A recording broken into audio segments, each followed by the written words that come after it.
Hi, welcome on our stream. Today I'm taking care of the stair steps finally. So I have this slab of, what was this called? Beach? European beach, of course, because I'm in Europe. And I need a stair step 90. So it would be up to here by 27. This is 30, from this point this is 33 and a half roughly, in here at least. This is 32.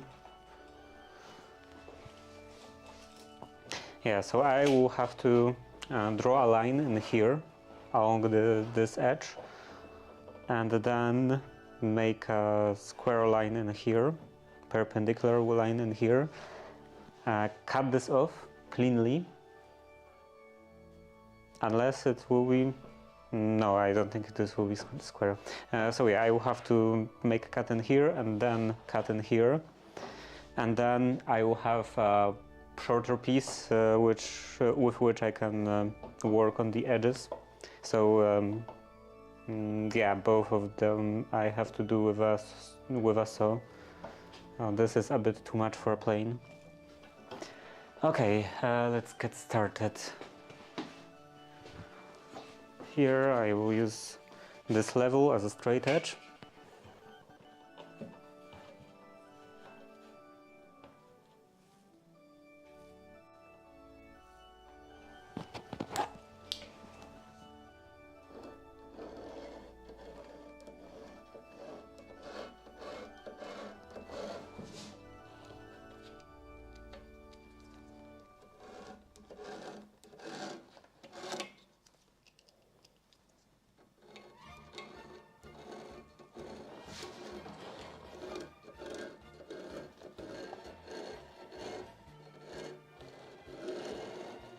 At first I was thinking that maybe I will be able to do them one by one, but then I realized that I will have to do all of them, or at least one level. Like you know, the stairs go are split in two. They go this way and then this way.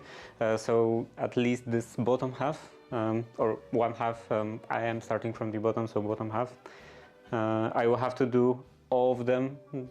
I will have to start doing all of them for the bottom half, and then figure out which is the thinnest one, and then bring all of them to the same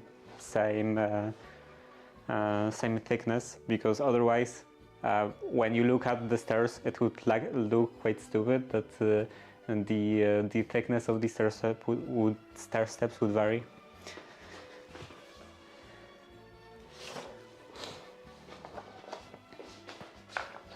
Okay, now the perpendicular line. I think it would be better with one sheet. Just a normal sheet of paper.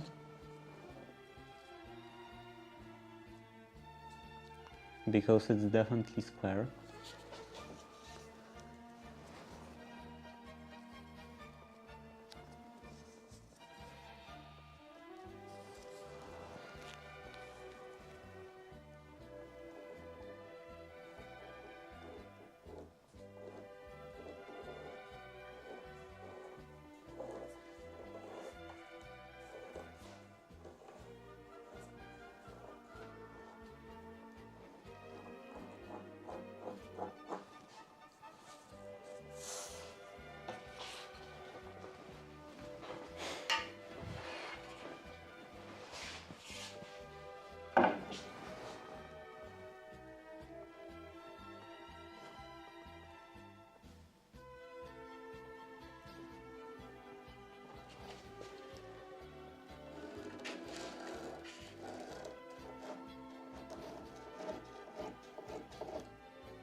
Of course, I'm making a square stair step with the assumption that the walls are straight and square and everything, which probably is not the case. But I can do some adjustments in place.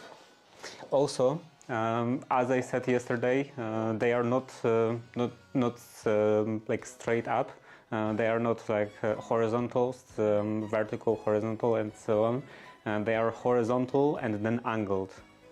And the first one is at this angle, and then this angle. Then I measured the second one, and of course it's at a different angle. So I will have to measure each one separately. And also, of course, mark each one, like what is the order of them.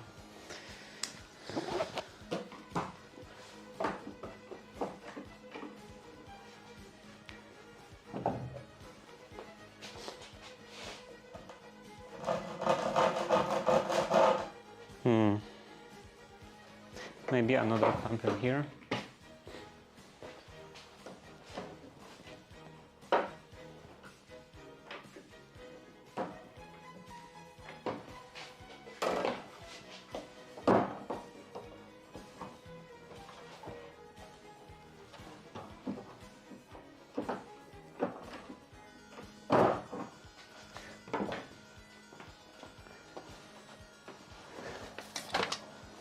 Let's use this clamp.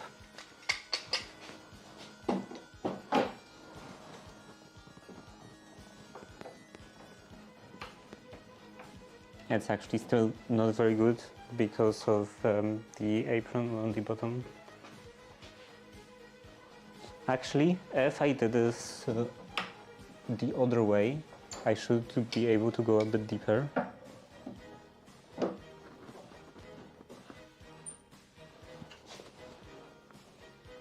A tiny bit.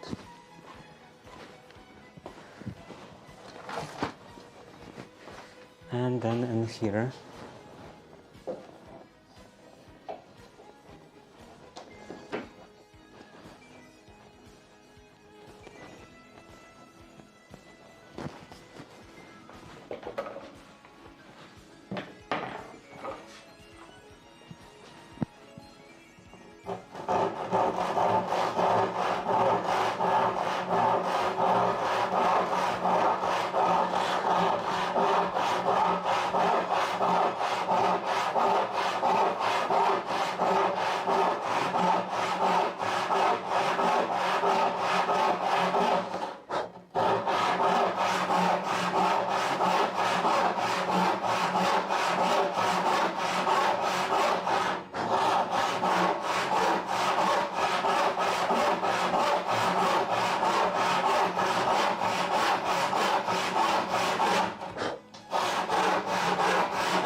Hello, East Side. I'm finally making stair steps, and I had some trouble with preparing the material. No email. Oh, I wasn't checking the email yesterday or day before yesterday. No email response or anything. It's hard out there. Unless you talk about the email from like couple. I don't know where that was from. About Eve again. Yeah, I don't have time for games. And if it's more recent email, then I didn't check my email.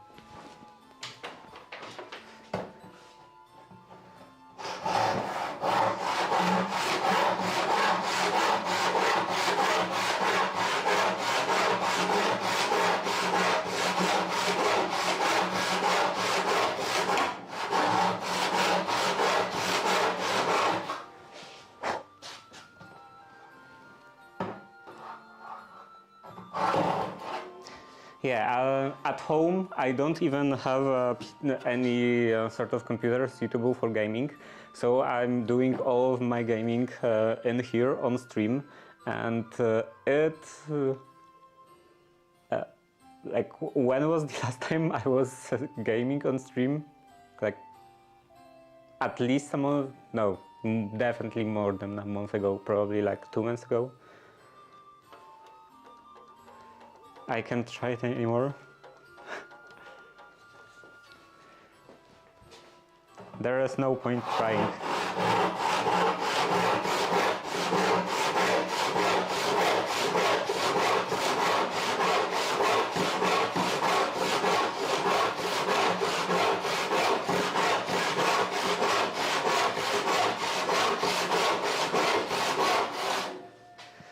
I have too much stuff to do. I can't be gaming. Like anything. No matter what game.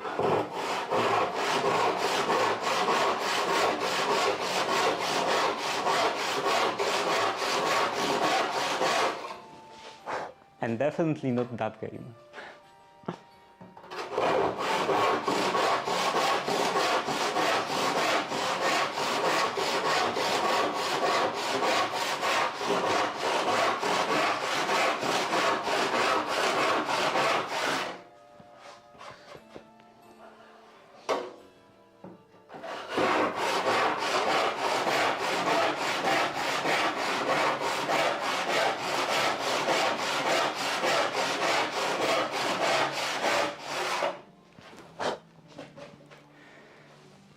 If your brain needs downtime.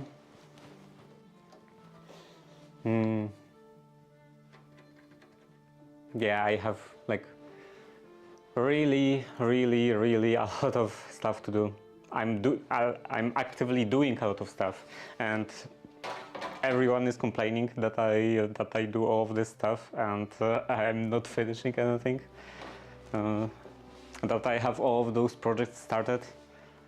Like, I still haven't completely finished this room restoration that I was restoring or renovating. I haven't finished it. Those baseboards.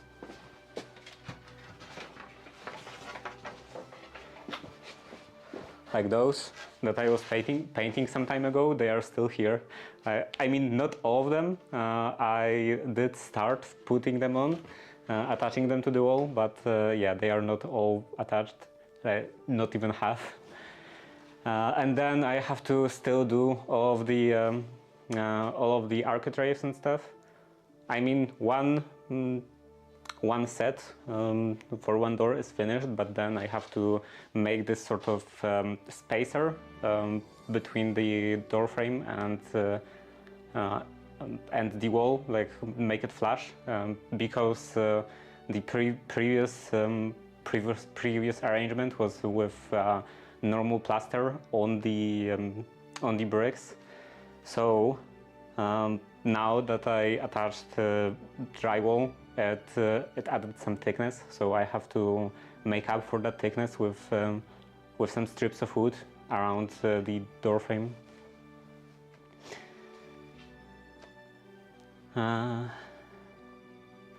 And that game is the best game community I even seen. Yeah, I don't really like multiplayer games at all. I mean, I did play couple of MMORPGs, and you know, MMO is massively multiplayer. Massively multiplayer online, I think. But I never pretty much never interacted with other players. I think most of the time I wouldn't use chat at all. Like, I played World of Warcraft for quite some time, and I think I used chat like 5 times maybe. I'm not a very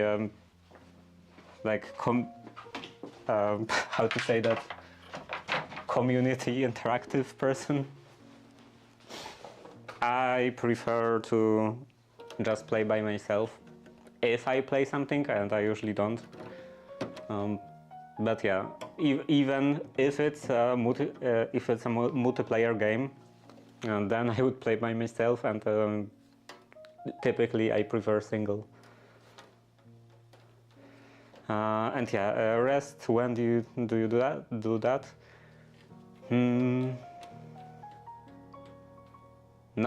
I don't really. I think I have very inefficient time management when it comes to rest. because I don't really have like any kind of dedicated days for rest when I wouldn't do anything, but like I would intend not to do anything but resting. I always do a bit of resting while still thinking about doing other stuff that I should be doing, like in between taking care of other stuff. So I don't know. I am kind of resting because I am doing stuff that are not work, that are entertainment, but at the same time I'm not fully relaxed. I'm always thinking about stuff I should be doing. So it's kind of a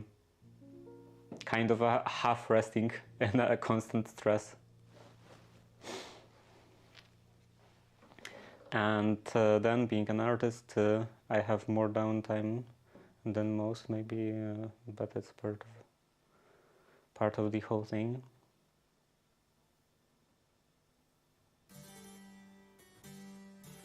Try. Not gonna push it. I tried and failed. Have you tried biphasic sleep? I think we talked about it before, and it was really helpful to get things done. I do remember that did I try it? Like definitely not recently, but I think many years ago, when I was still, I think, in elementary school, then I think I tried a bit, and I wouldn't say it wasn't working because I think I didn't get to the point when I would be able to judge if it's working. I just failed because probably because of like lifestyle with and schedule and everything with the school and so on. It didn't really suit that kind of daily schedule, daily lifestyle. Well, lifestyle is always daily. Anyway, maybe if I tried it now with my current life situation, it would be different because right now I don't really have any kind of fixed schedule, or actually I kind of do, but I have a schedule that I can dictate myself. I can decide by myself on my schedule. So maybe now it would work, but no, right now in my current situation I haven't tried it.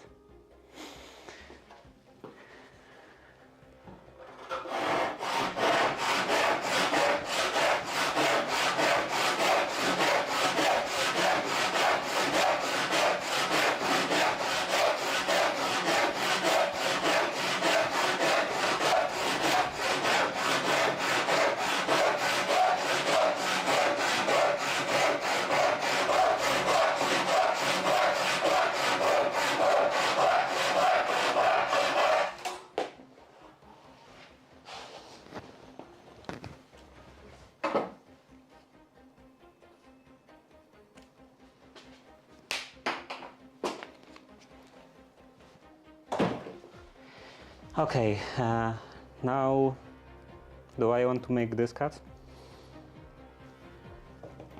Or no, this cut. So from here, 90 centimeters, or maybe I should go for 91 or something. No, 90 is fine, because I'm measuring from wall to wall. This staircase has currently has a like paneling, not a very good paneling. I don't think this one is MDF. I had a similar paneling in one of the corridors, and it was MDF. I think this one, even though it looks the same from the outside, the the actual material is a bit different, but it's also some kind of wood, fiber, particle, whatever.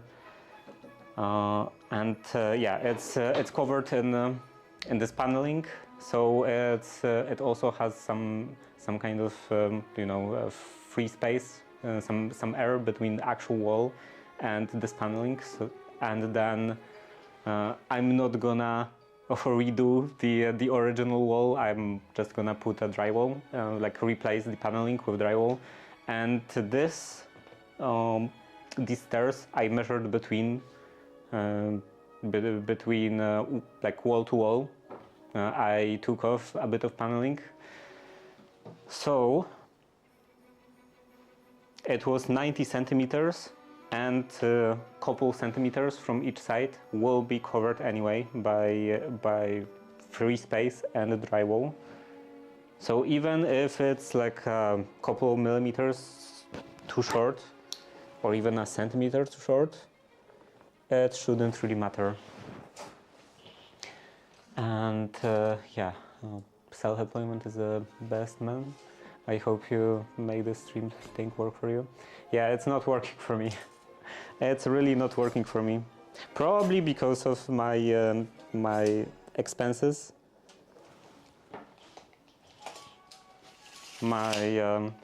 Like all the renovation related expenses.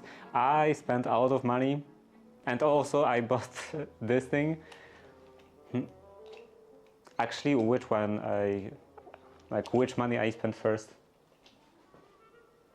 But anyway, I spent a lot of money, and I ended up not having a lot of money. I'm actually kind of in debt.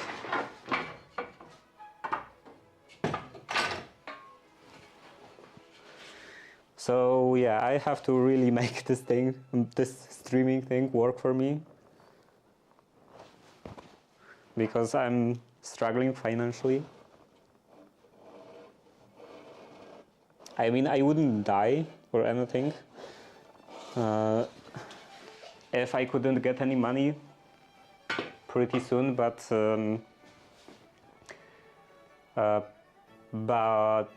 it would be inconvenient. And yeah, self-employment is good, does give you a lot of freedom, but also it's a lot more unstable. Like if you're employed by someone, at least usually, if you're yeah, usually it should be the case that if you are employed by someone, you have a fixed wage, and you work like given amount of time, and you get the specific amount of money. And with self-employment, it's basically just luck if you get enough money or not. So yeah, you'll have to get a job. Yeah, eventually that would be the worst scenario. I wouldn't have to get a job immediately. I still have another options, couple other options. But yeah, eventually, probably after another year or so of not having enough income from streaming, I would probably have to get a job. I have run two businesses for myself. It's not so bad. You just gotta stick to it. Well, not necessarily. Sometimes your business is just not good, and so if you stick to it, if you stick to a very bad business, like a very bad concept for a business, or a business that wouldn't have many clients in your specific area or whatever, then you're not gonna succeed just by sticking to it. You're gonna get bankrupt by sticking to it.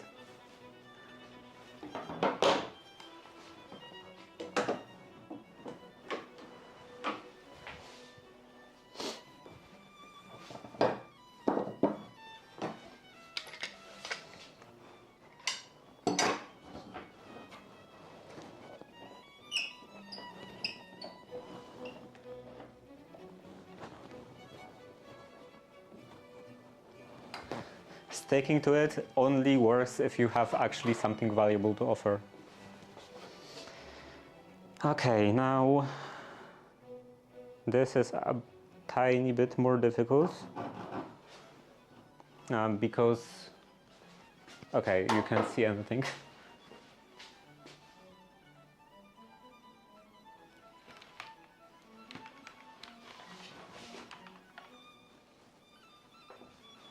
This is a tiny bit more difficult because of the size of this.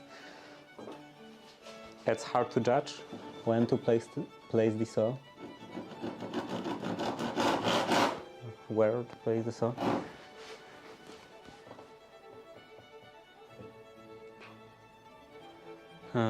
Well, sure, but excluding bad ideas, sticking to it works fine. Speaking from experience. Okay, there is an ad going on.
Here, oil.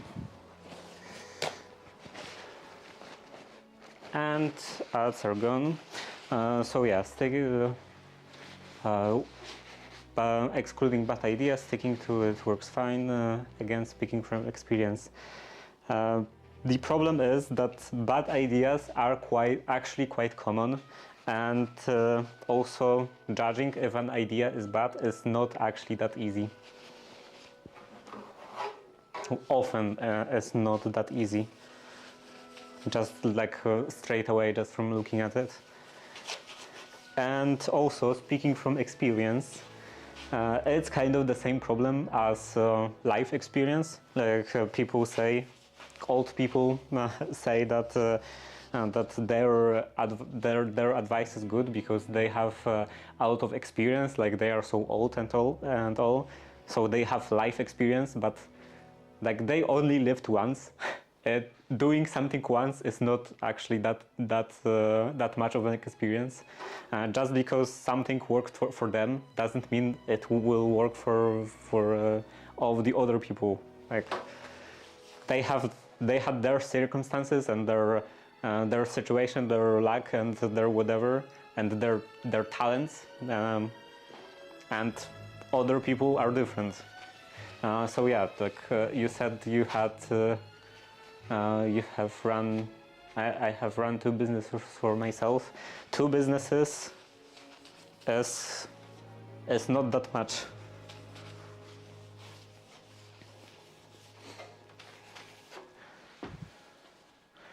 To have a good view or actual good experience with like having businesses, you would have to have like 100 businesses or whatever, and you would have to fail at a lot of those businesses.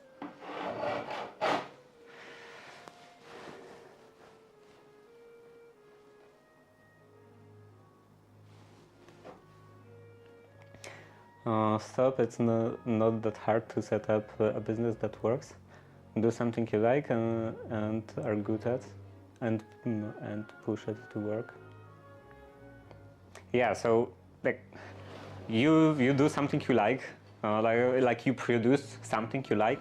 I don't know, like you produce some thingamajigs and they are very good, but no one is actually interested in them. No one wants them, so it won't work. If no one wants to buy them, then it doesn't matter that you like making them or that you are good at making them.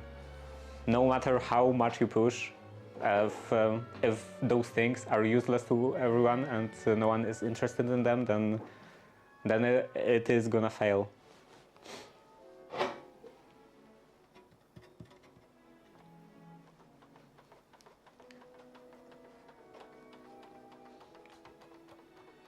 And also, being good at something is not easy. Being good at something, like pretty much anything, is actually quite unique. So I don't think it's a good advice to just be good at something.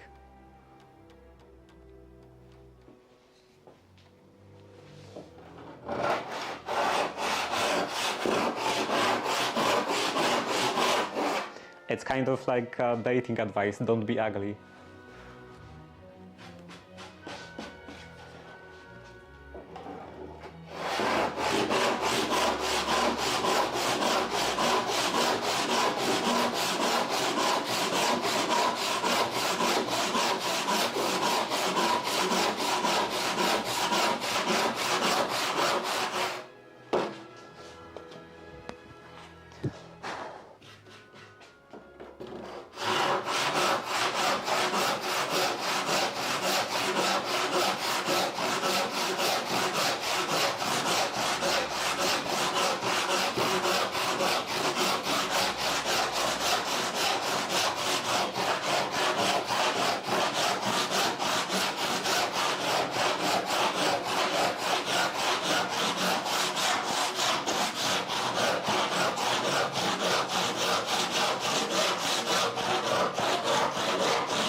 Like streaming, for example,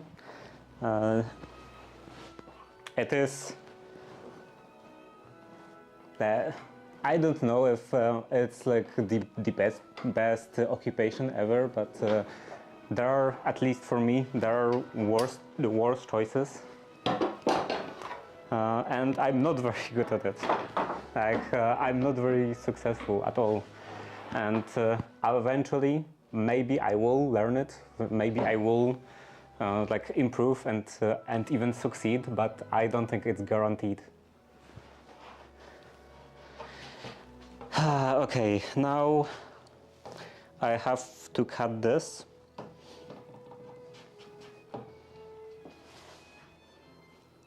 I will have to make this line a bit more visible. Where is a pencil? Like this carpentry pencil.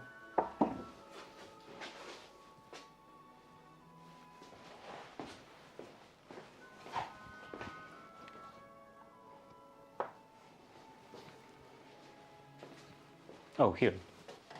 Here and this.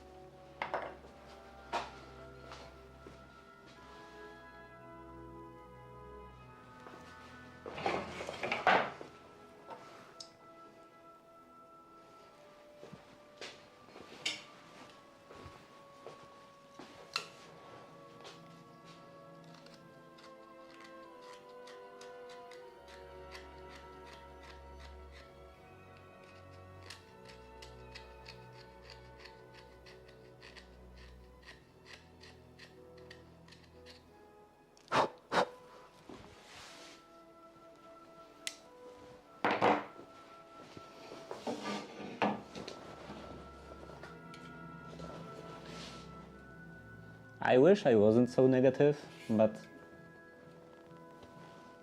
experience causes this negativity. Life goes negatively.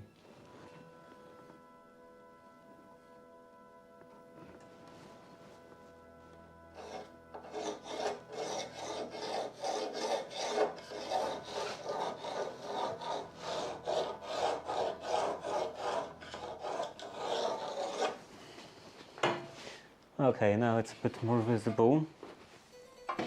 And I think I will have to use a sewing bench, because I'm definitely not sewing that. Actually, this edge doesn't seem very useful, so maybe I will remove it with a draw knife.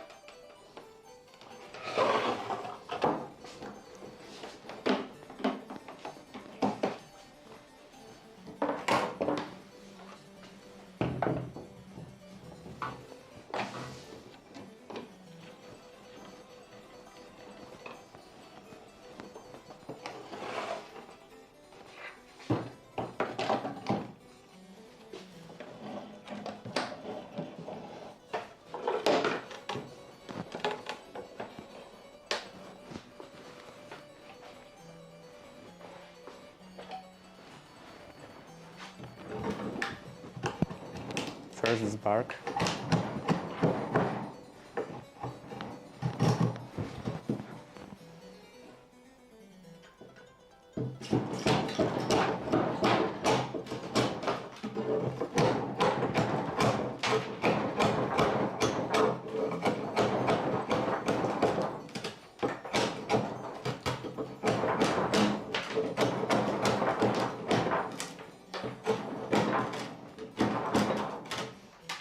I think that this draw knife is too dull.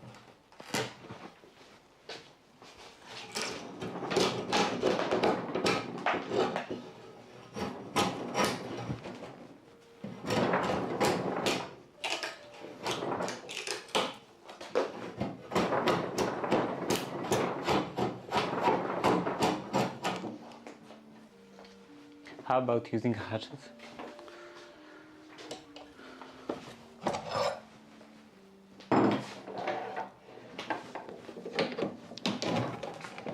This I would have to do on the floor.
This hatchet could also use some grinding, some sharpening. I tried to use a bench grinder, like the hand crank bench grinder, but it doesn't work very well. I think I need control from two hands. Well, I could try it again.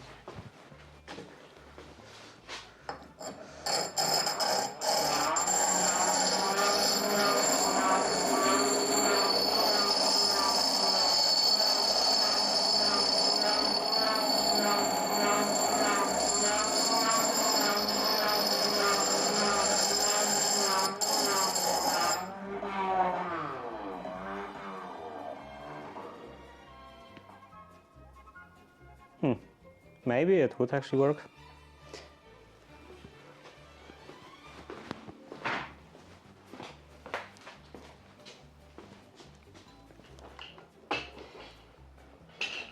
I don't want to move my camera that much.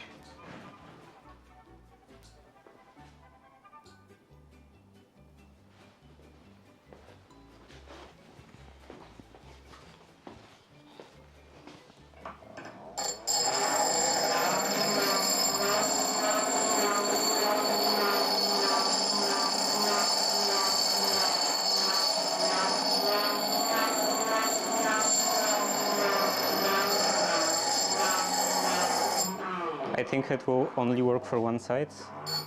Yeah. Of course, the handle creates a problem.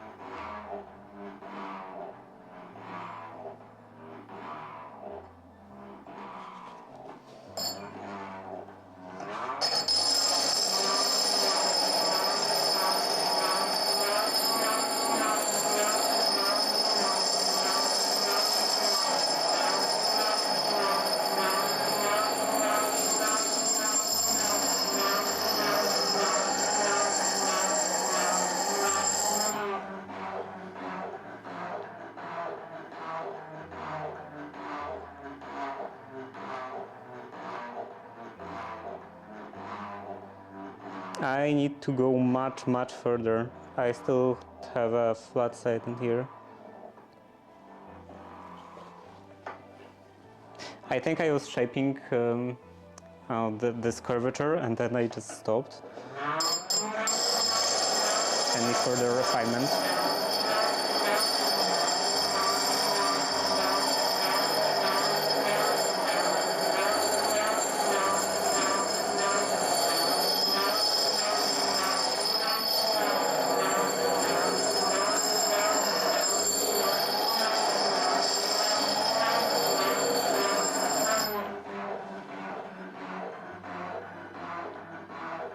Okay, getting there.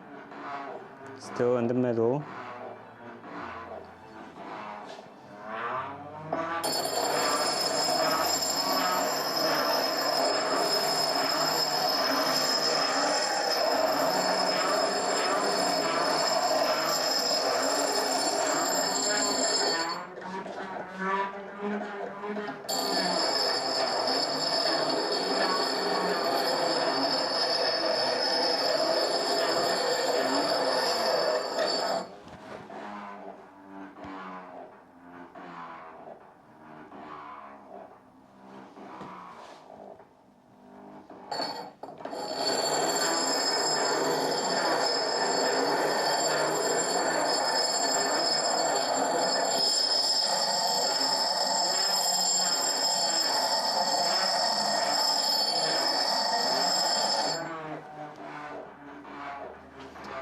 That should be enough.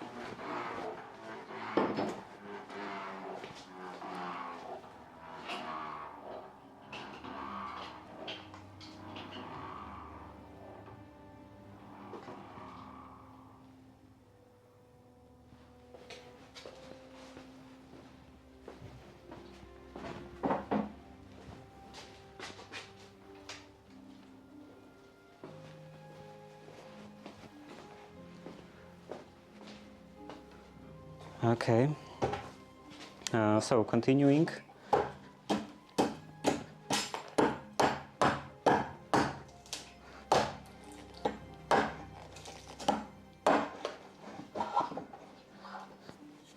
I don't think it works that much better.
Maybe it does go better than just sewing,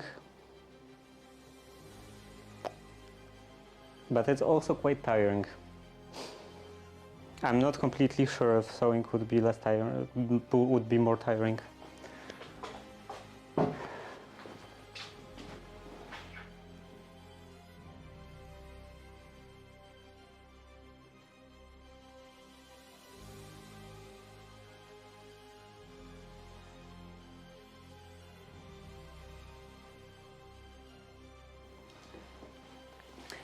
Is it a nice piece of oak? It's a nice piece of oak. It's beech.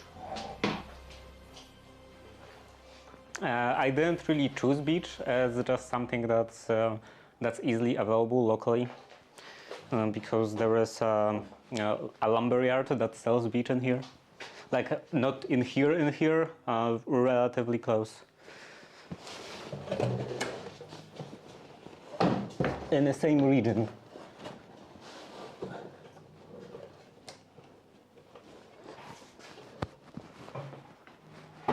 Even better. I don't know about. I don't really have any kind of preference with the wood species.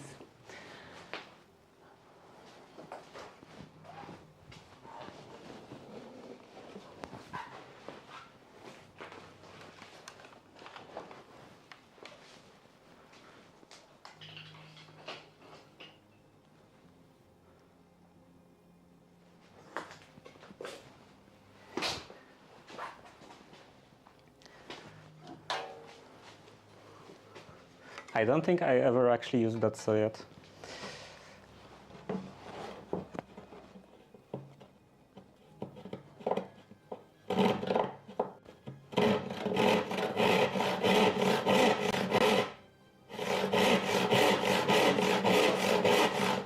Okay, a bit too close.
Oh, who needs a gym when you can do traditional woodworking? It's really tiring.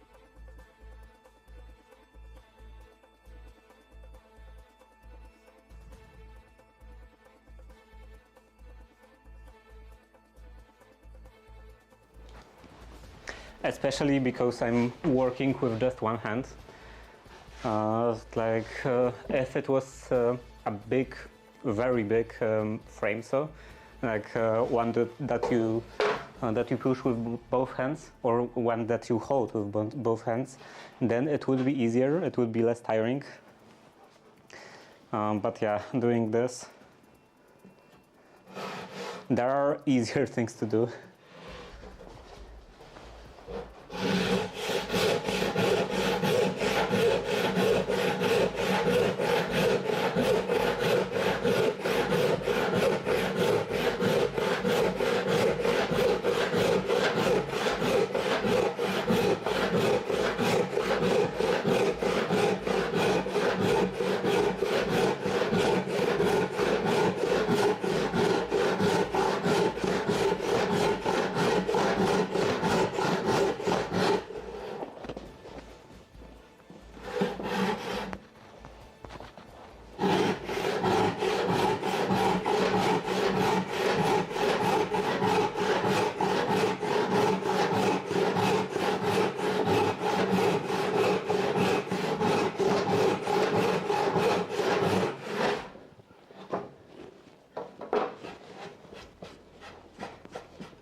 I think I will be doing one stair step a day, because doing this for multiple steps each time, even like multiple steps each day, would be quite horrible.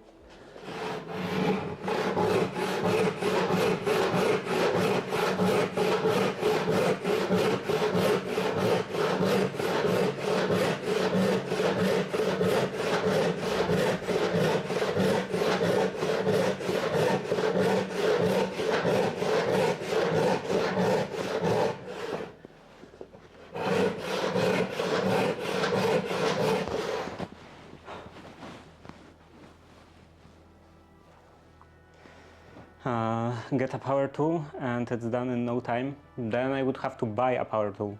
I mean, I could use this jigsaw I was using some time ago for the shelves, but I don't think it's actually easier.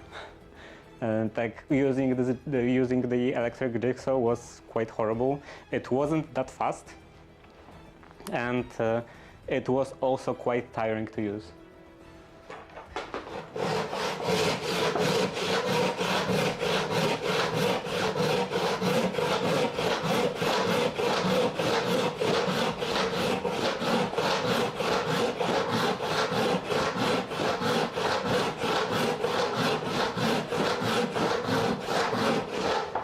I was only using it because I didn't have to do my saws on a piece of particle board.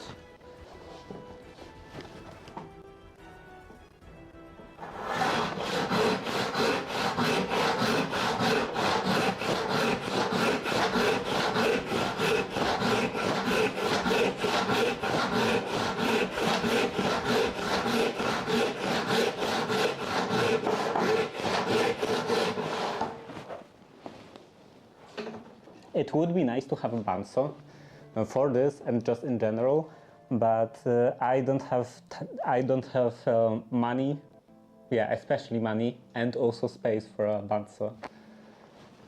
So that's also not an option.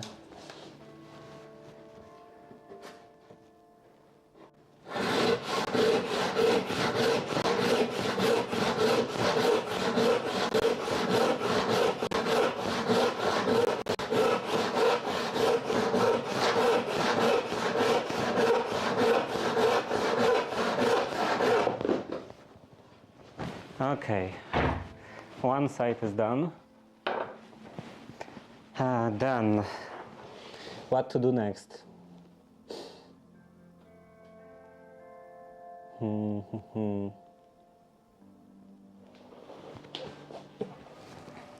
I think I will have to.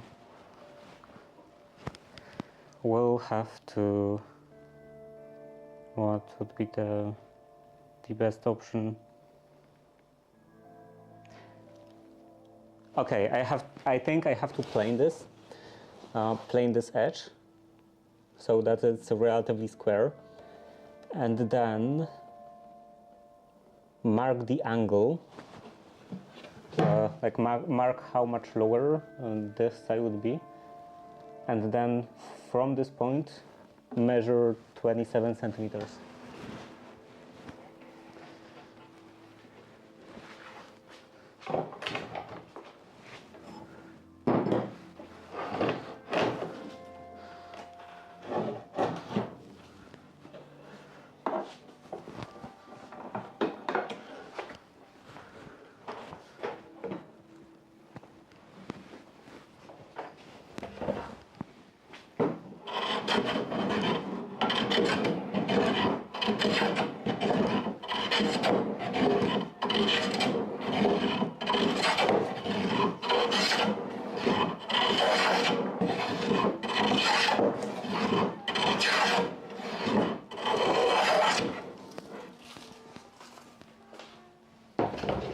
Working with hardwood is so much nicer than with pine. Is this square? Relative to this face, it's not square. Not in the slightest. It's probably because of the fact that it doesn't sit square in the vise. and I'm planing fairly square.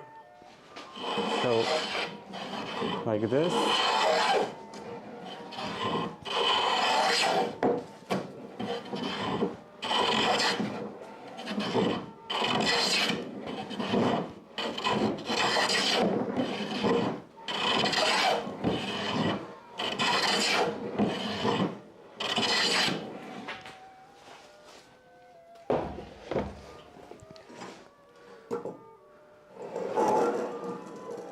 Somewhat closer, but still need a bit of work.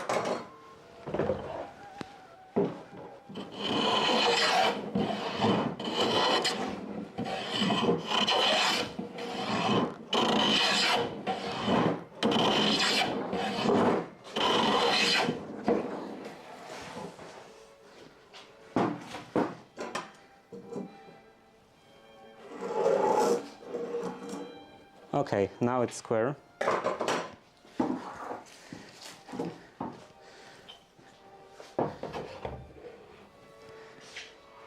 And then, as I said, I can mark this angle.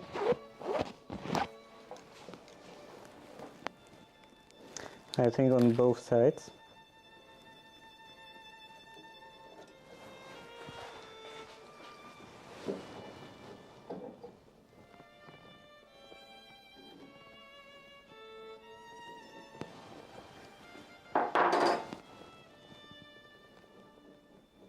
Here and here, it's actually barely any difference. It's like maybe a half a centimeter. Yeah, exactly 5 millimeters.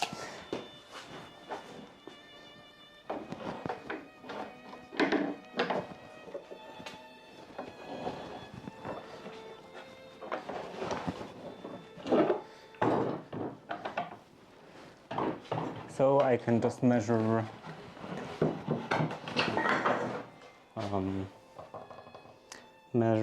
measure 28 maybe, or 28 and a half.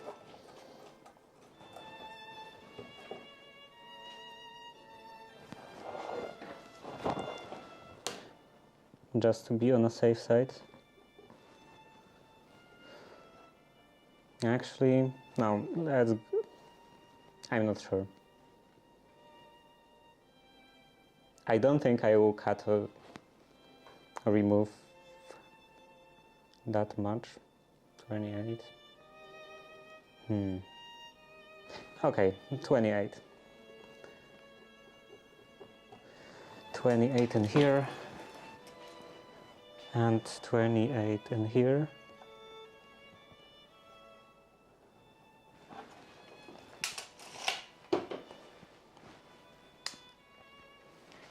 And then a straight edge.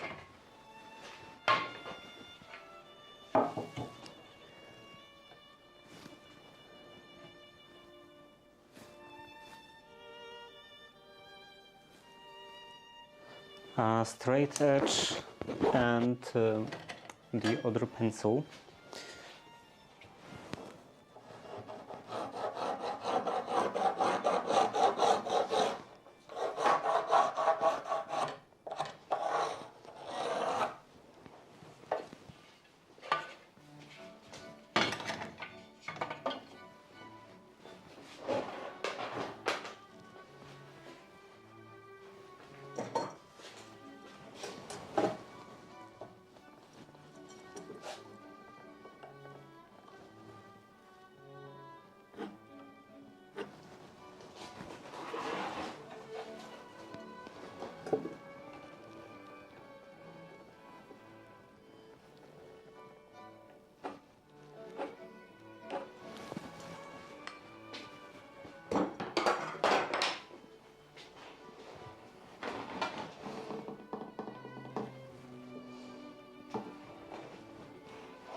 Yeah, definitely 28. This one is not that bad because it is wider than those roughly 28 centimeters, but the other boards I will have to glue together. So that's additional issue.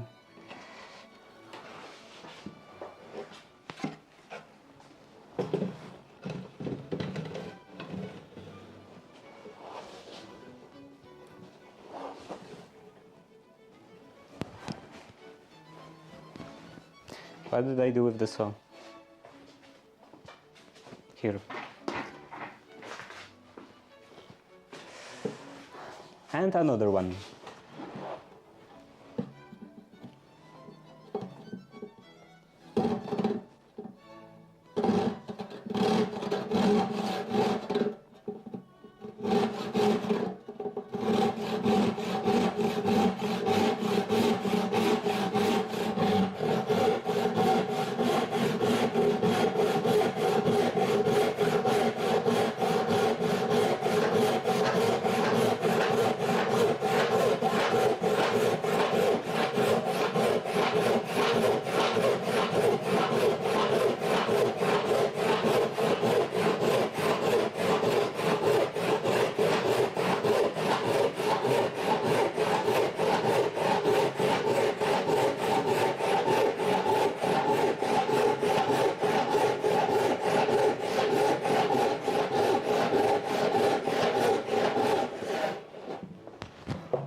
Is it going relatively straight? Not that much, but at least it's going away. And I can easily correct that while playing.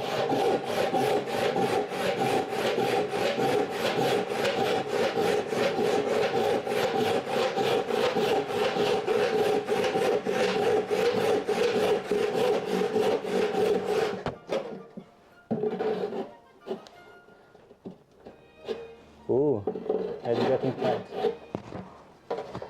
Also, I need some oil. Where is the oil? Here.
Oh.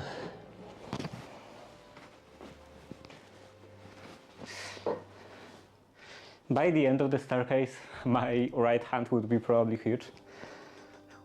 Maybe will be. I remember Rex Kruger in one of his videos said something, I think, about splitting the waste with an axe or some other tool, or maybe a draw knife, probably an axe or a hatchet, because saying that it's a very common technique because nobody likes ripping long boards. And yeah, I could definitely see the reason. I'm over halfway through.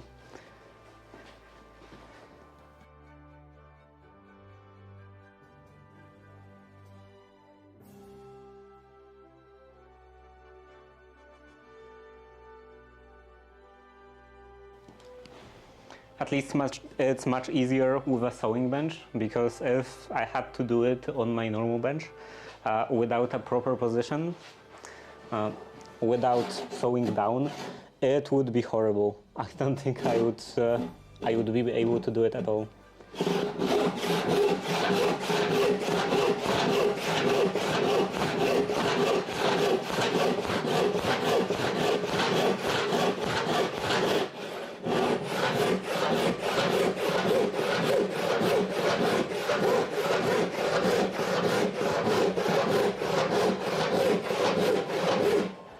Oh.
And that's it with the first stair step. Then this piece, I hope I will be able to use for another board, like glue it to another board. Oh.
Now I can take care of this edge.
Okay, now is it square?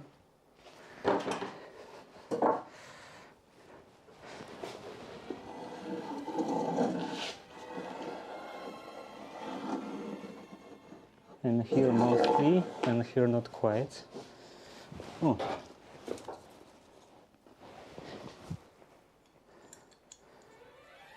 This is a scribe. I don't think I ever actually used it, but still, I don't want to lose it.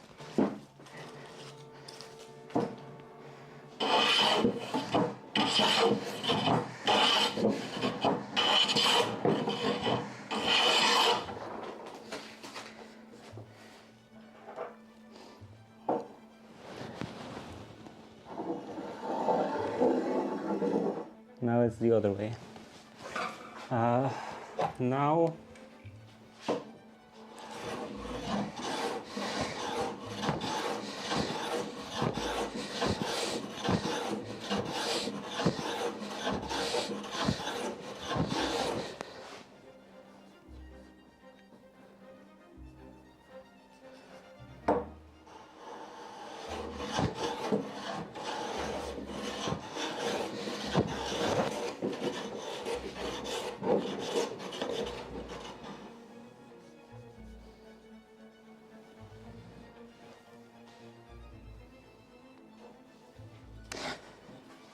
okay, enough play.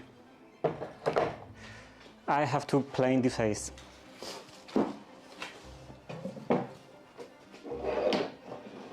And for that I need some planing stop, because I'm not gonna plane a vise.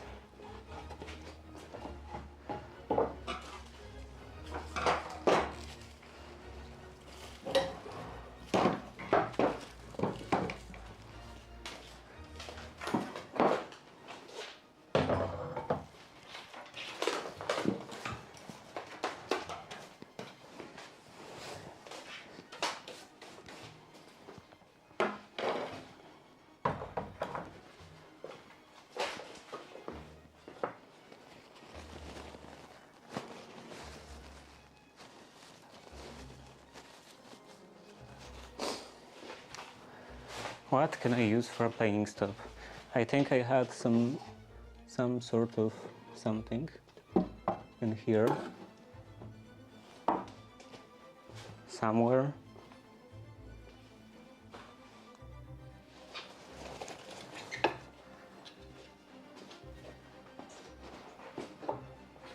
Okay, that would be fine.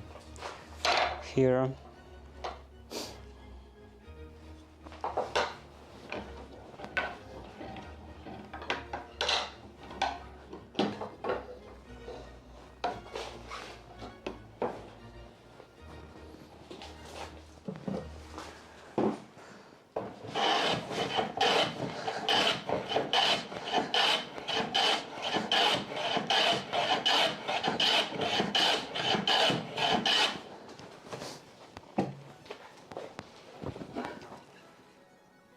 Yeah.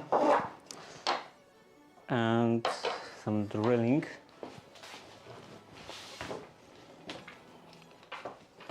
Pilot hose would be useful.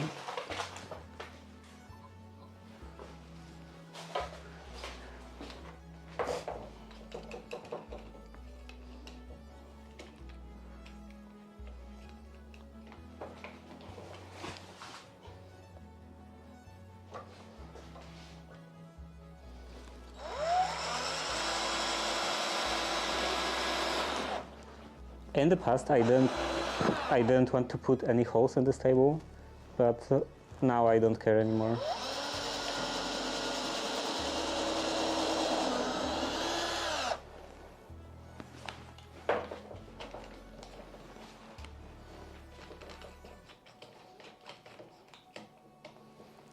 It's in a horrible state anyway.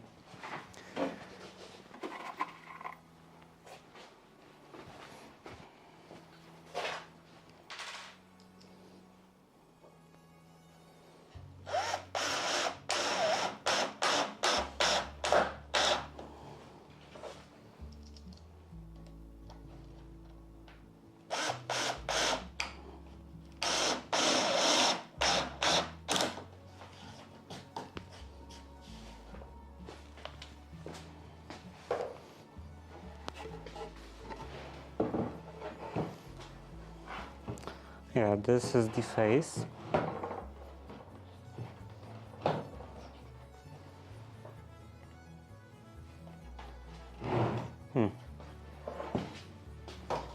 Is this straight? Mostly. Is this straight? Not really.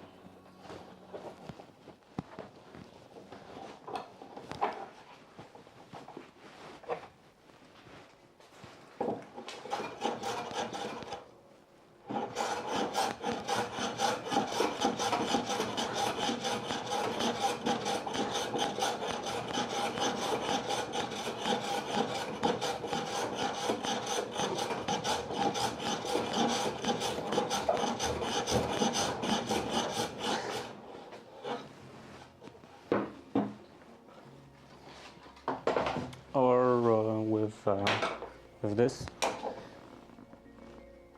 Getting better, not quite there yet.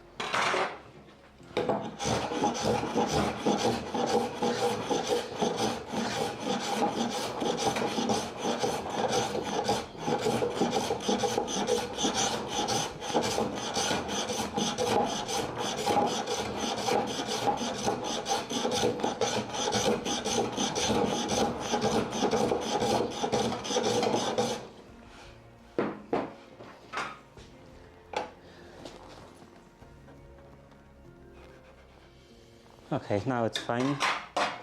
And I will do the same on the other side.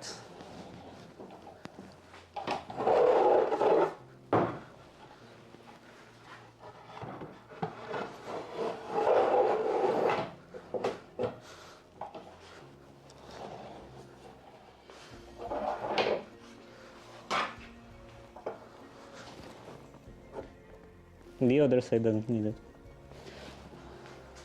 Maybe a little in here.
Okay, now it's a bit more stable.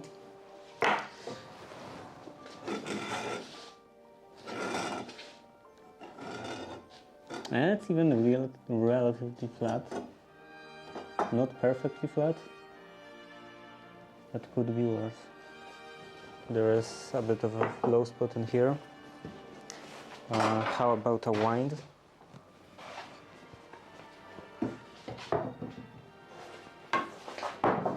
My winding sticks from yesterday.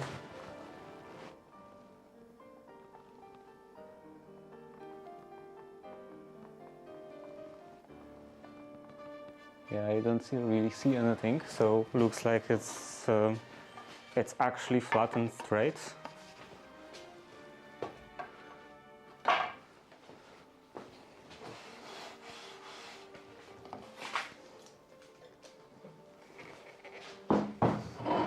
Well, it's almost flat and straight.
I didn't check if it's straight this direction.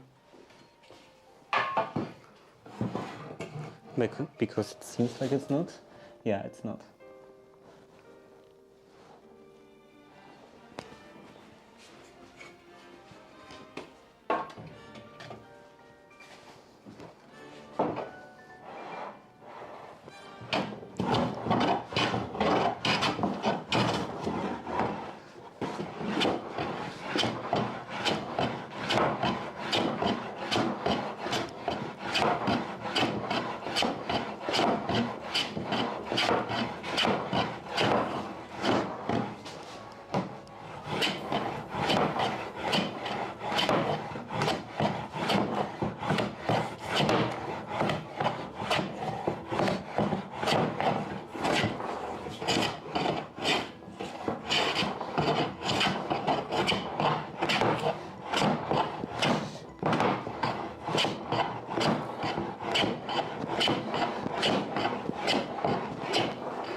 I think here it's going against the grain, so it's quite a bit harder.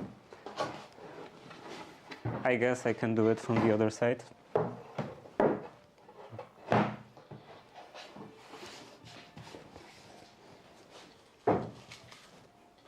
Eight viewers, also at starting in 1 minute. But yeah, 8 viewers.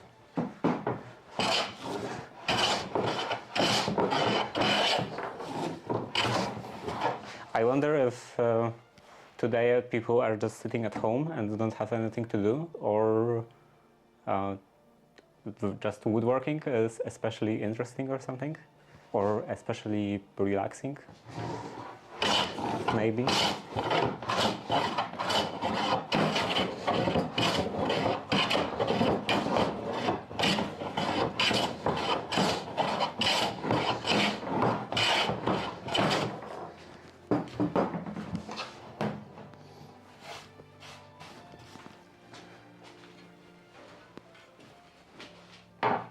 Now it's 9.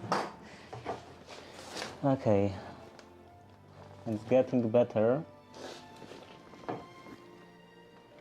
but still quite a big gap in here.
Having a metal planing stop, especially with teeth, is better because the board is not moving that much.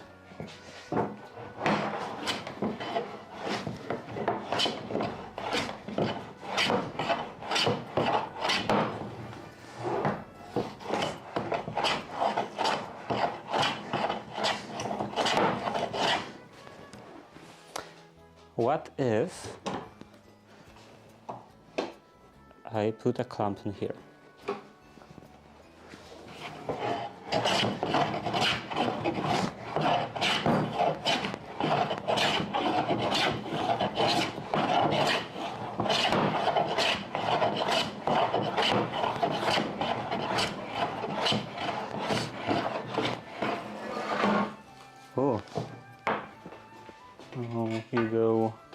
in here.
Getting there.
I think if I get down to those low spots in here, that would be enough. Because just comparing with the level, the straight edge, I think it is good enough.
Still a bit in here.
Okay, it's down to all of the low spots, and now there is probably a bit of bow again.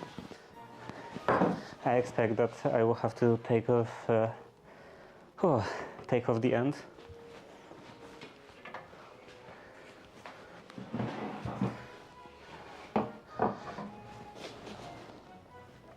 Not that much.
Yeah, that's relatively good.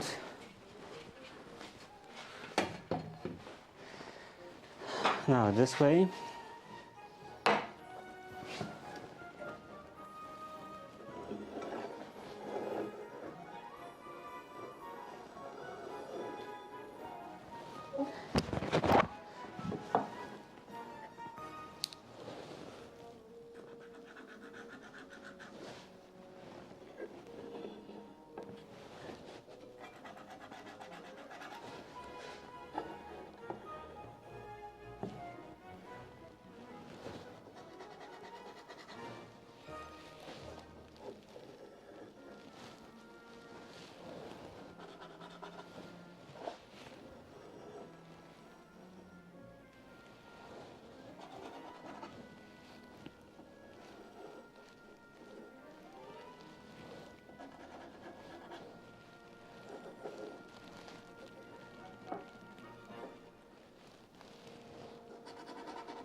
Okay, so that's the general idea. I have to go in here, here, pretty much through the middle. And I can kind of feel that. Not completely, because from that cambered iron there are undulations on this surface.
Still a bit in here.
And that should be fine.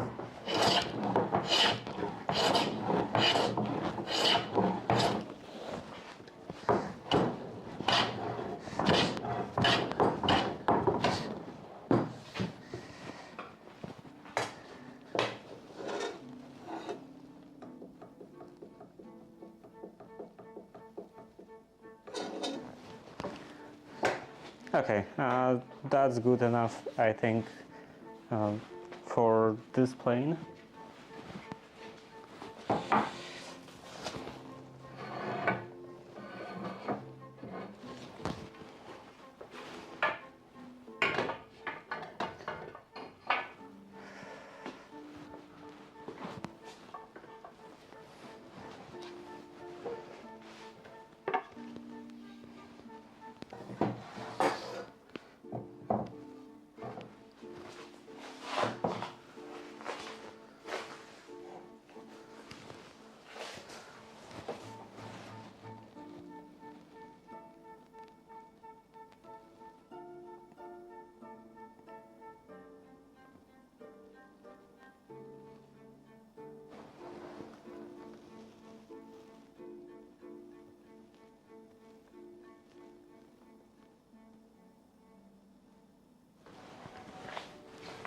Okay, that's also fine.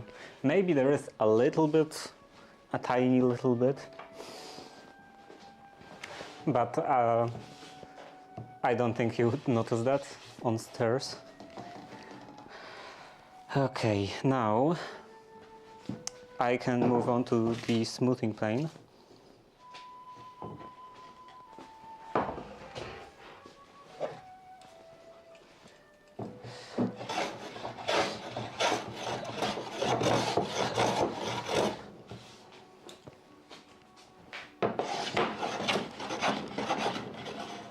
Which way goes with the grain?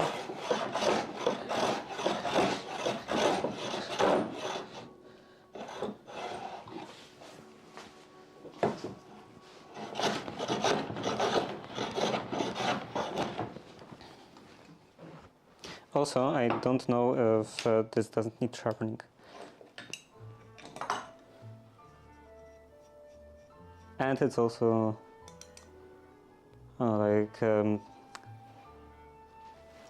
there is stuff stack, not really shavings, just a bunch of end grain fibers.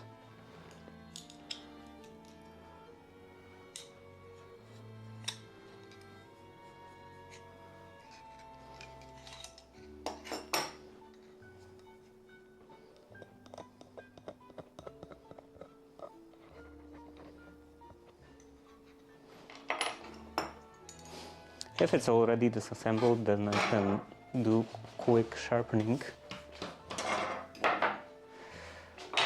Let's see. Here, this and this.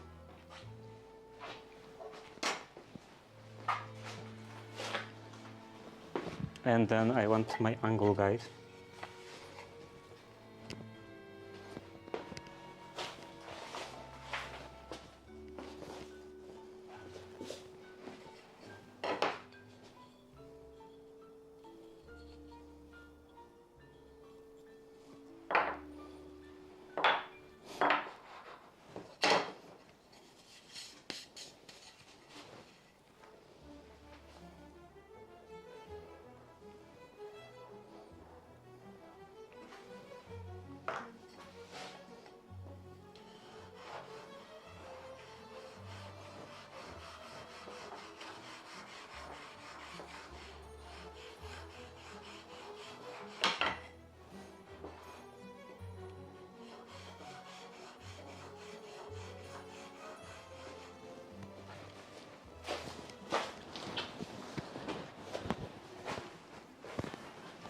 I need to figure out a better way to use this angle guide eventually.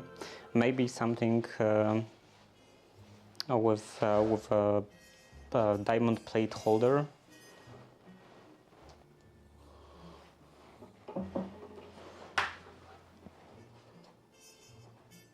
That would have embedded rays like that.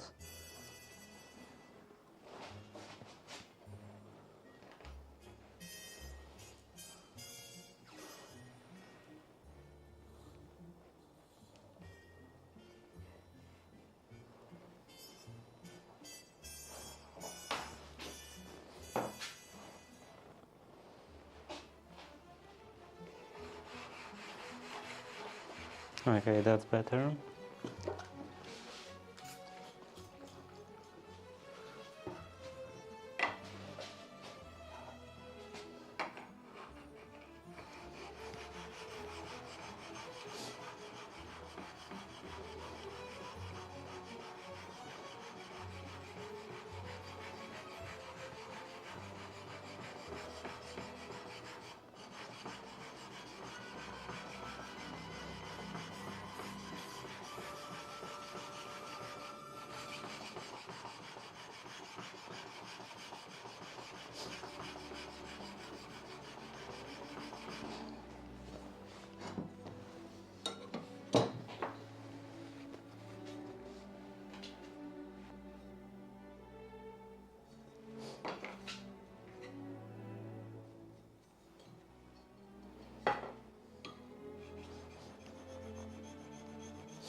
That's enough.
That's also enough.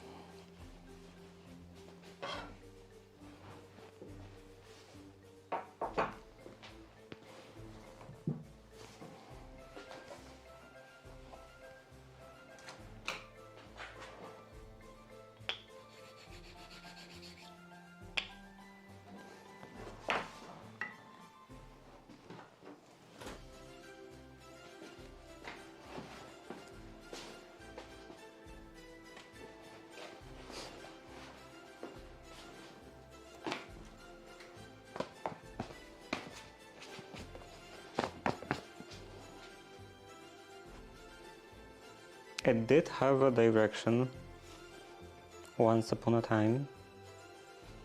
I think this direction, maybe?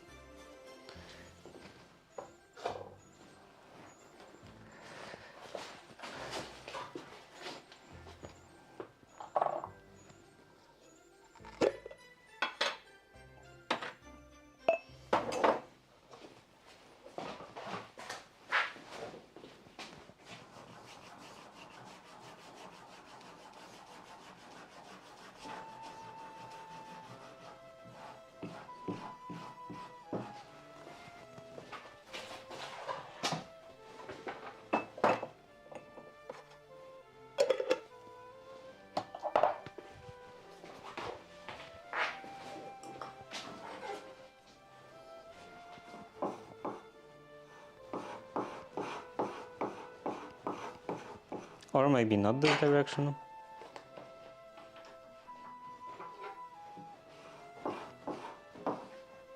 Oh, it doesn't matter.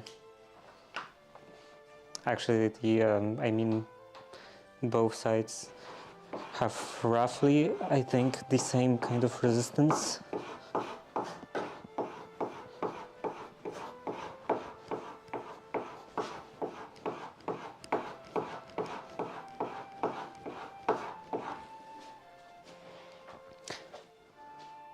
Probably because of new polishing compound in here.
And I can never remember which way it goes.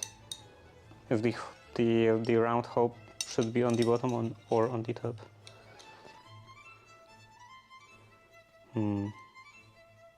Probably on the top.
Seems too far.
Now that goes super smoothly.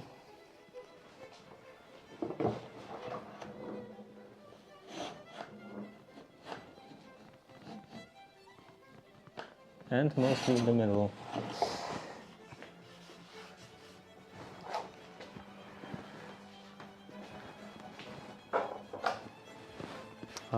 Some oil.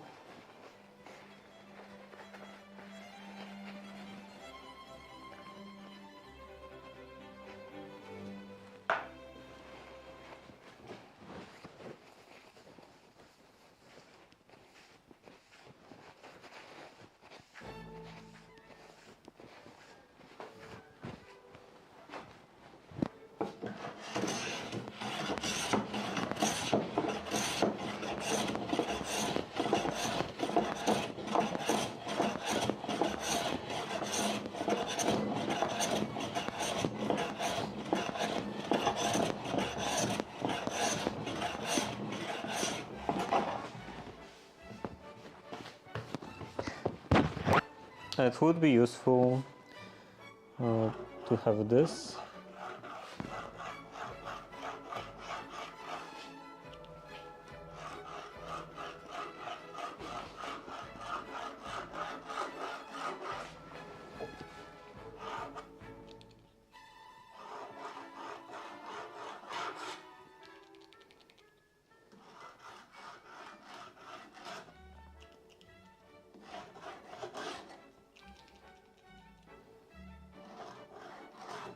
Half a millimeter is definitely too thin for wood.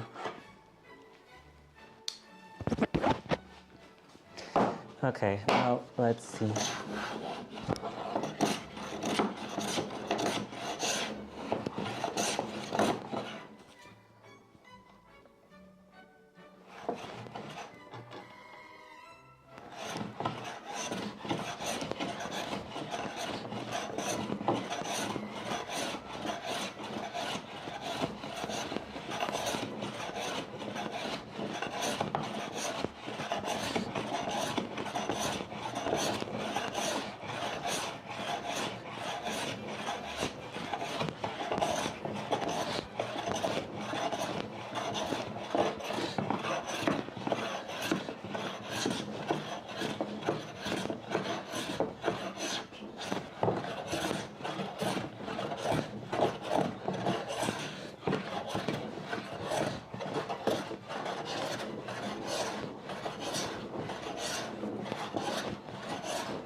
There is a bit of a darker line in here.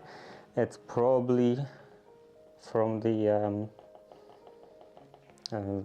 like those spacer strips for, like, you know, air movement and stuff. I don't know if this will be visible on the finished stair.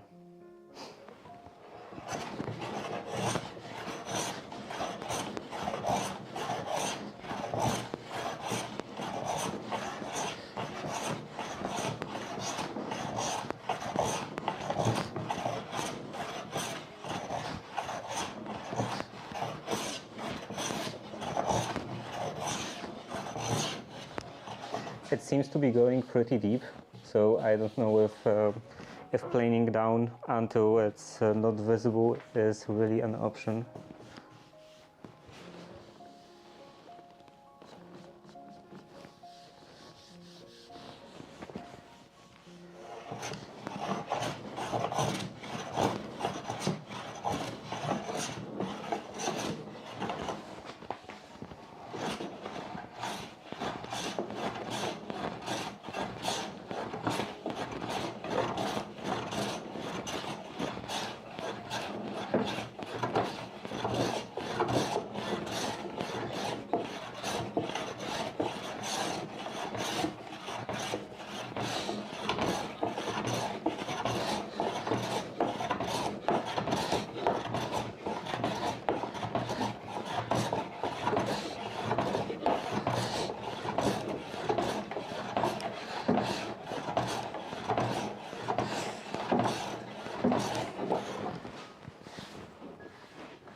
It's like you're a professional.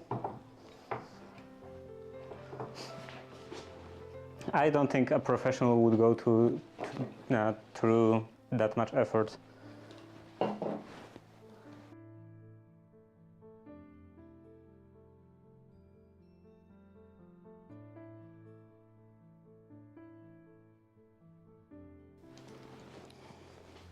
You know, there is always this balance between quality or quality. Yeah, I guess quality and effort. And when you are a professional, you lean like much more towards lower effort, because more effort means more time and everything. So that's not like financially feasible. And for me, I usually lean much more towards better quality and more effort.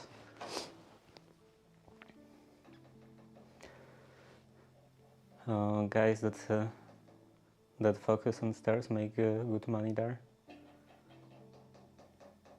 I don't want to focus on stairs. Too much effort. Like I don't really want to focus on anything. Like as I said, I'm probably streaming is not like the best occupation ever for me. There are things like I thought about this a couple streams ago, that I would like to be a housewife because it doesn't require any kind of human contact. But yeah, I do enjoy about streaming and like content creation. I do enjoy the fact that I don't have to focus on anything. That I can like be doing one thing one day and another day completely different thing. I would really struggle if I had to be doing the same thing every day, whole day, every day.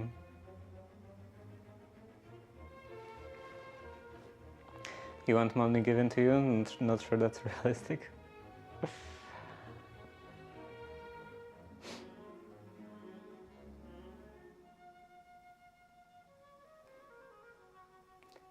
He's ready to take care of your whole home, even build your whole home, maybe. Although that would mean sleeping in a tent for a couple of years.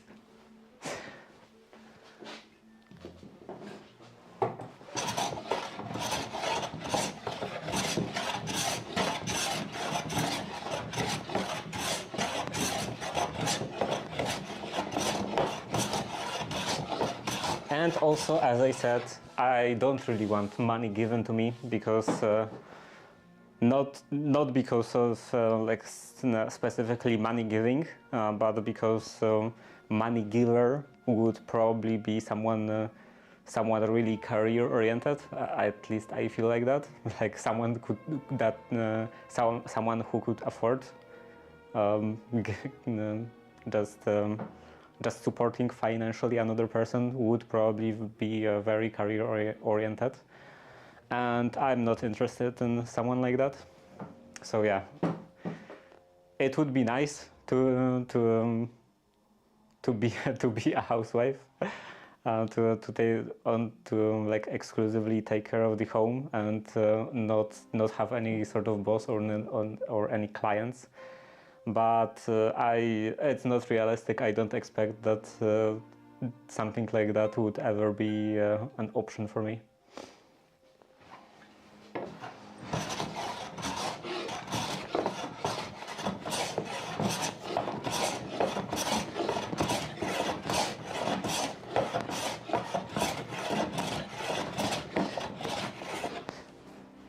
I think the best option for like what I would want is to just win some huge lottery and have like win a couple of million dollars or zloty even or whatever, and yeah, couple, because I expect to spend. Actually, no, I still have my house. So, like, let's say $5 million, let's say. Yeah, that would be quite a lot. And then I wouldn't spend that much. Like, I would try to limit my my expenses to minimum. Probably only keeping stuff like health insurance, and then I would only take care of the house, including growing my own vegetables and fruits and stuff like that, and maybe even animals, like chickens.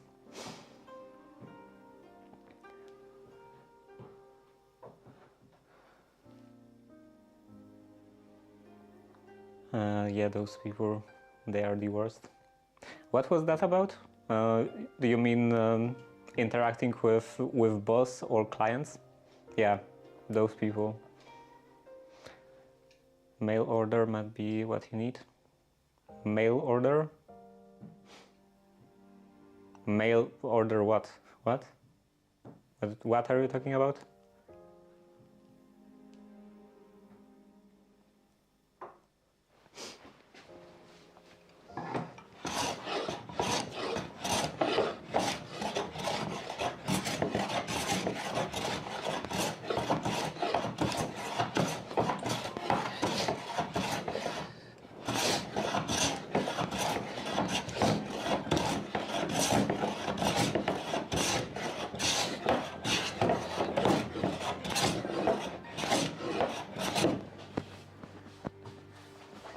Mail order brides? What? No. Why?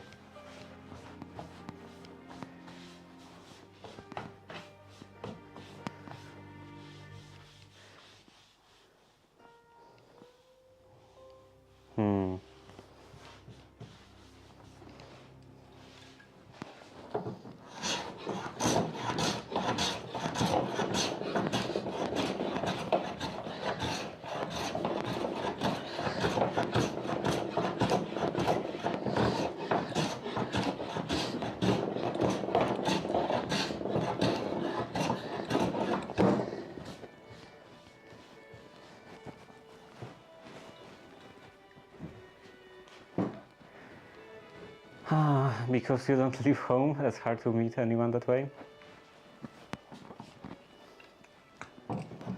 I'm not thinking about stuff like that at this point. About any relationships.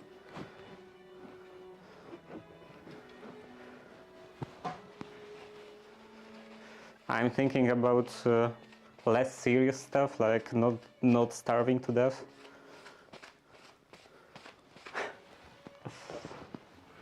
Actually, can you starve not to death?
These millennials, I don't understand the fear of interacting.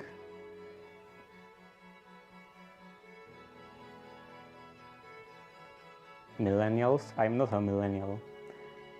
And at 25 you aren't. And I'm also not 25. And aren't what?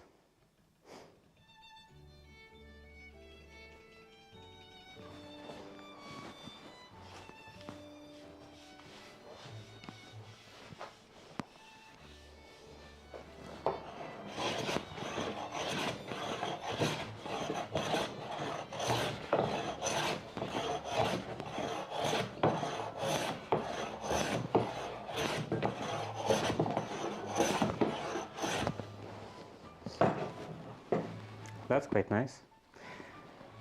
You said 25, 26 now?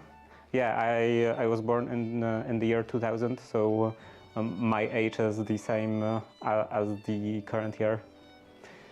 What generation are you then? What are you, the generation? I think it's generation Z. I think I'm not really into that. Not really into thinking about that sort of stuff, but I heard that Z is from like 90 something up until, I don't know, 2010 or something. Just guessing. But yeah, I'm pretty sure I'm considered a Zoomer.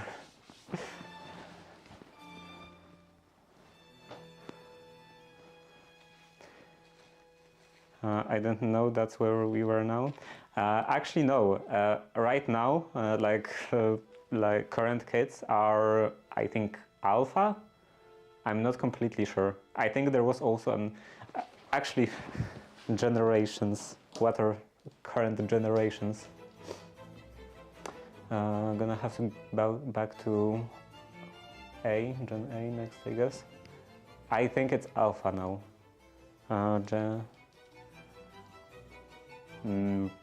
How do you call that? Like human generations? Age generations? Age generations.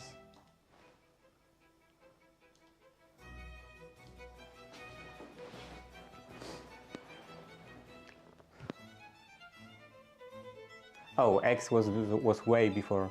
Then millennials are were considered or are considered now generation Y. Then it's generation Z, at least according to the AI overview. It's from 1997 to up until 2012, and then it's generation Alpha, 2013 to 2027. And the proposed beta, wait, what? Proposed generation beta is 2025 onwards. They, like those ranges overlap.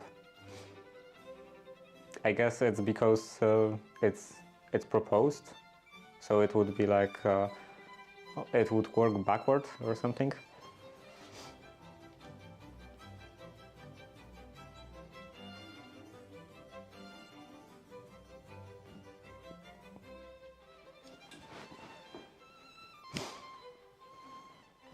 So X was before boomers and millennials. I'm not really that familiar with all of that generation talk.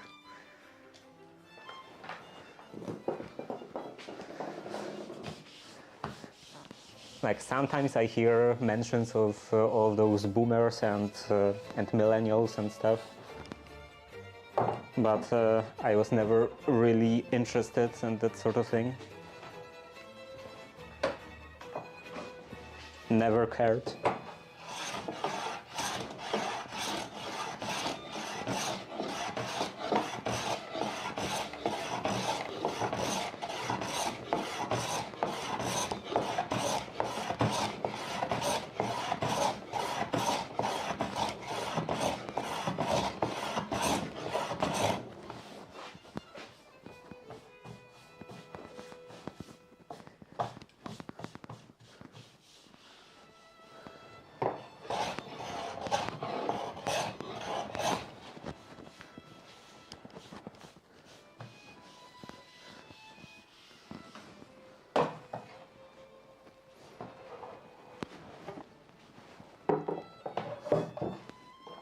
And they do also say, I think I watched a YouTube video, something mentioning that actually older generation, what was that, Z, Generation Z.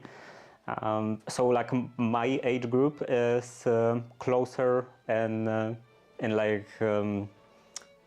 political views and behavior and everything, closer to actually to millennials than the younger Generation Z.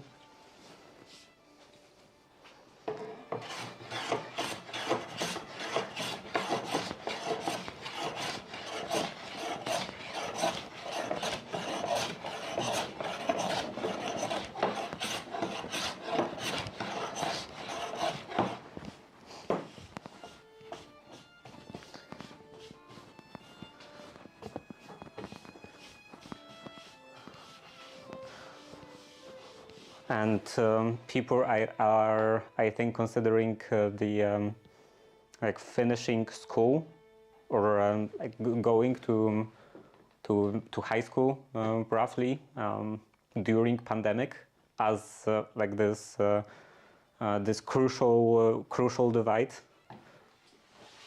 between people who finished already school before the pandemic or at the beginning of pandemic. And people who are still going to school.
I'm looking for any imperfections on the surface, because they will, like right now, they could be not really visible, but then they would show on the finish, on the I want to finish this with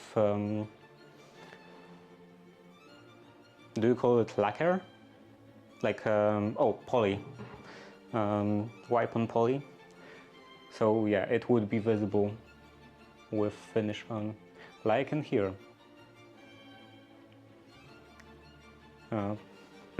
This corner still needs some work.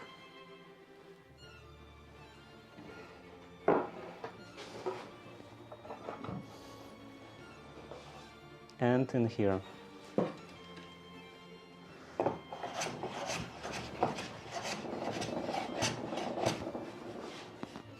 Yeah, I'm always confused about all of those different finishes. But then actually in Polish it's even more confusing, because I don't even know what word to use for finishing. Because we don't have concept like that, just finish of the wood, as in some kind of substance applied. So we would either say stuff like oiling or shellacking when applying shellac, or varnishing or stuff like that. We don't. I think, at least I think, we don't have a like general term for all of the wood finish. Poly is okay. I prefer oil over poly. I do have a tango oil, but after some research, well, it depends on the on the what you want to use it for. For the stairs, after some research, I decided that water-based.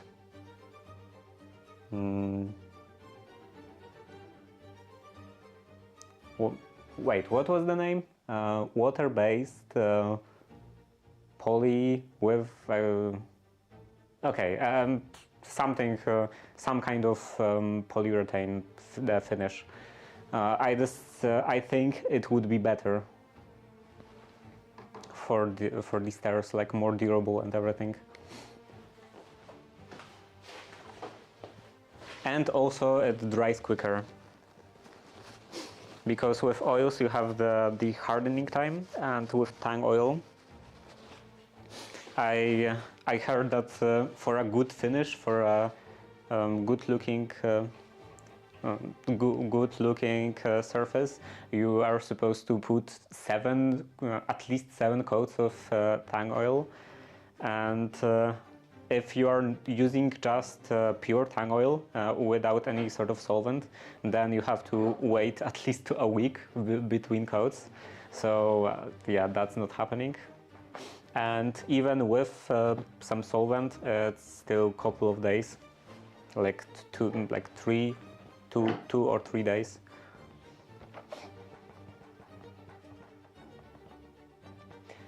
Waterborne poly is okay, it smells a lot less. Yeah, that was one of the reasons. Easy to clean up. Yeah, that was one of the reasons why I chose water-based instead of the other one. And I also heard that apparently it's less prone to yellowing over time. And also, I think it emits over like lifetime of the finish. It emits less of those gases that are not really healthy.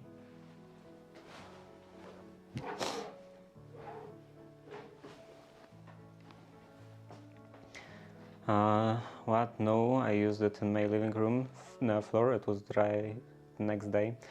Yeah, there is a problem with oils. Well, first of all, there could be some variation with different types of oils. I'm talking specifically about tang oil. There is a problem, kind of a problem, that if it doesn't say specifically that it's 100% pure tang oil, it's probably not pure tang oil. It's a finish with some oil in it. So yeah, it can the other stuff that's usually most of the volume can greatly affect the drying time, or the hardening time rather, because it's oil is not really drying. And also, just because it feels dry, like if you apply a tang oil to some surface, it can feel dry to touch and everything very quickly, but that doesn't mean it's suitable for the next coat. It has to have a couple of days for hardening, for like chemically interacting with the air.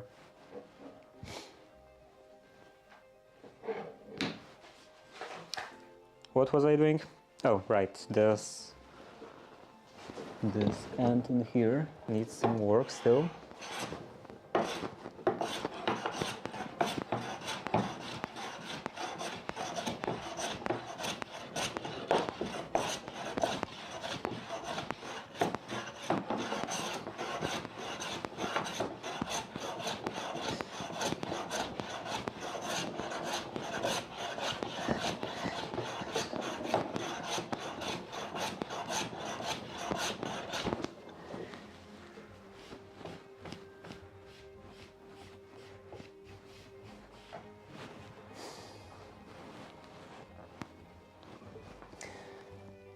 You just need more hacks in your life.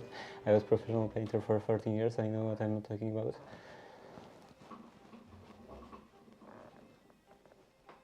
But I was like even this year using pure tang oil, and it definitely doesn't dry in one day.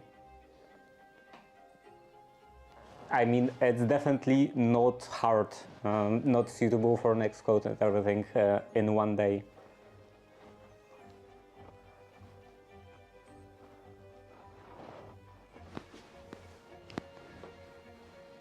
That's more than half of your life.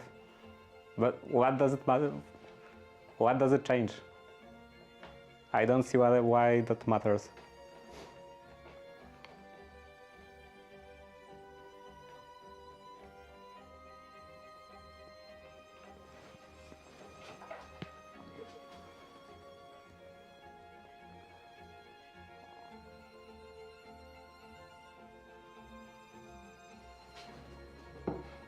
I give up.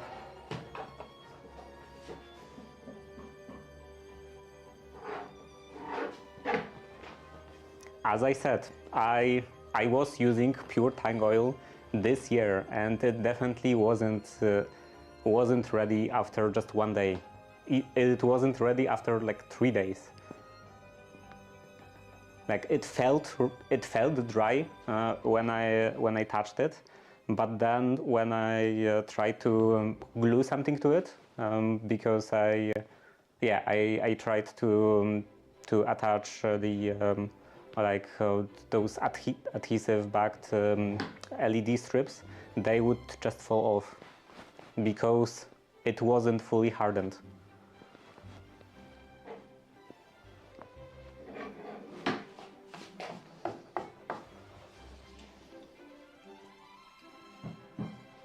So yeah, if it was actually like if the stuff that you are using was actually fully dry and hardened after one day or whatever you said, then either it was a different kind of oil, maybe a different kind of oil than tang oil. It does have different drying time or hardening time. Yeah, I'm constantly constantly correcting myself because I'm making that mistake.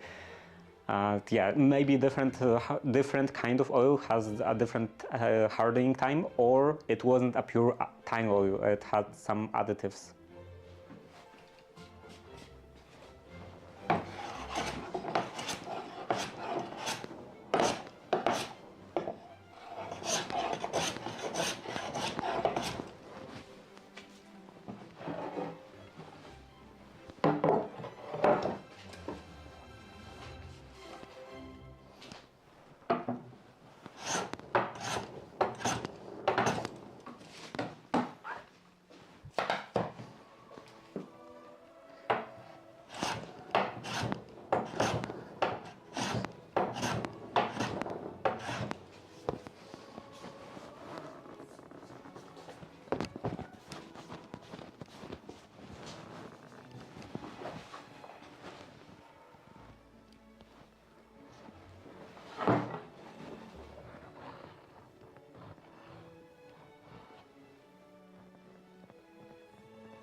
There is, I'm 100% sure there is a video on YouTube from Stampin' Ups, or now, however you say that name, covering tang oil and all of the confusion with tang oil, and he was mentioning that some woodworkers specifically, very like old-timer woodworkers, swear by tang oil, saying that it's super fast to dry and everything, and then some other woodworkers say that it's super slow to dry, and like all of those different opinions.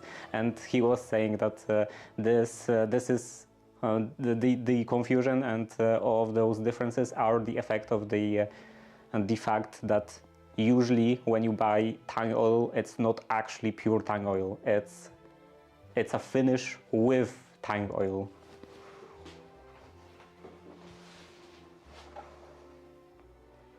and it often actually advertises on the package or can or whatever. It does advertise that it's a tang oil, but it doesn't say if it's not pure tang oil, then it doesn't say it's pure tang oil or 100% tang oil. It just says tang oil. Okay, so that should be ready. That face should be ready. Now I could take care of this side. Which side?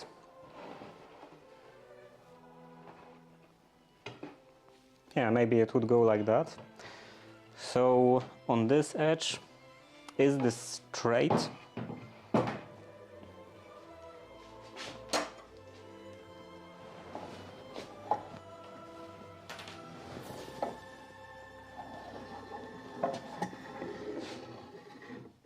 Could be better.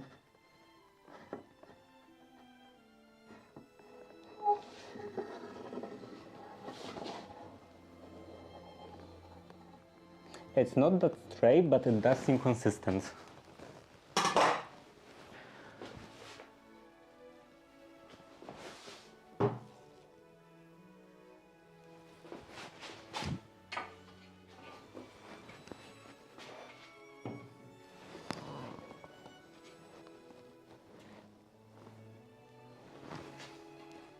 I mean, it's not square, but it's consistent, and it is straight.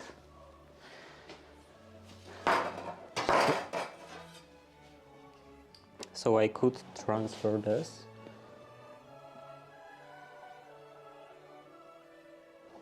Well, I have to double check the ends.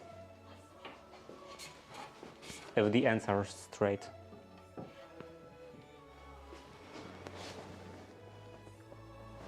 Yes. And yes.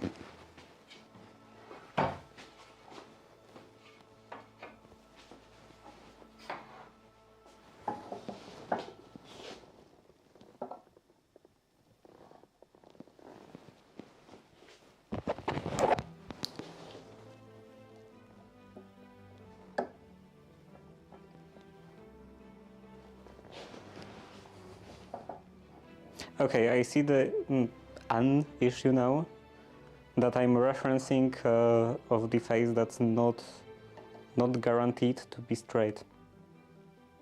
No, not guaranteed to be flat. But also this angle, I think, is not that crucial.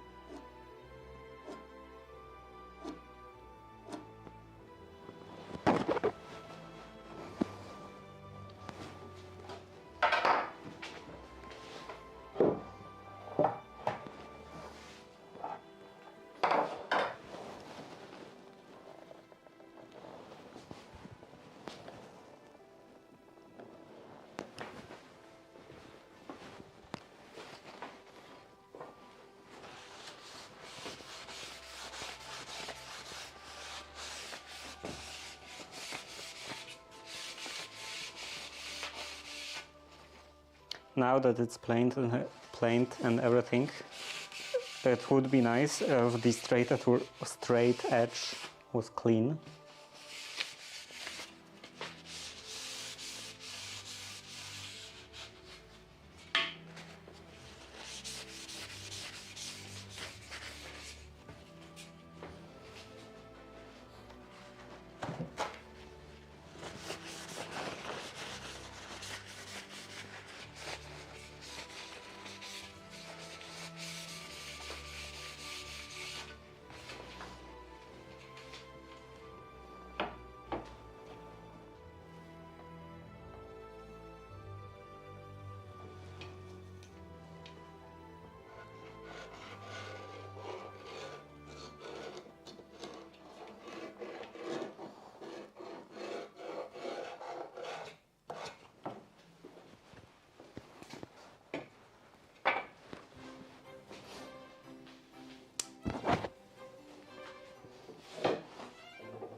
Actually, I can use the marker.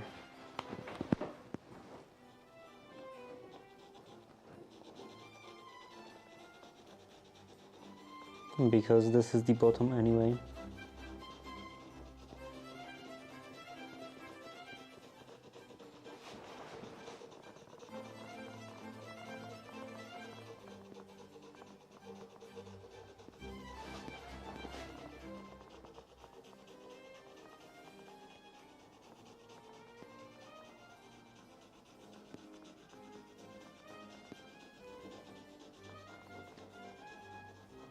This is just to have some sort of reference if I'm not bringing this edge down.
Now I am.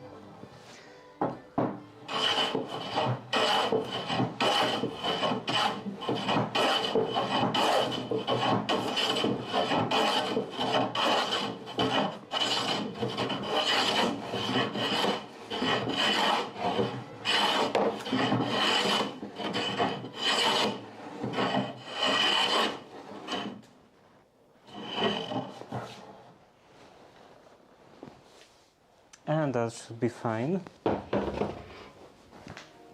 Now to refine.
Okay, this actually still needs some work at the end.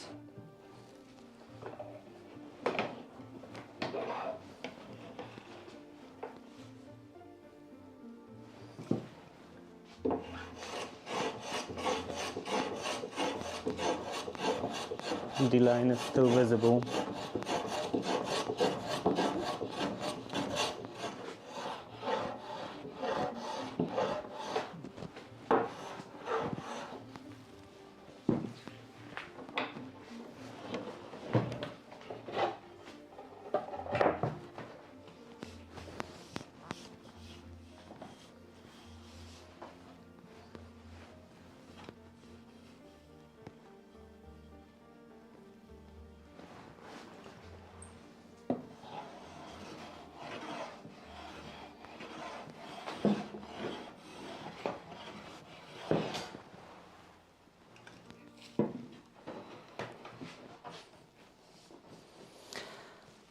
Now 27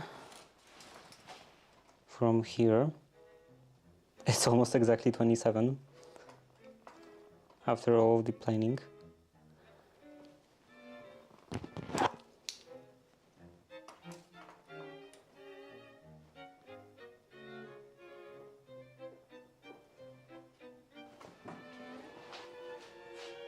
And in here, this is a bit more,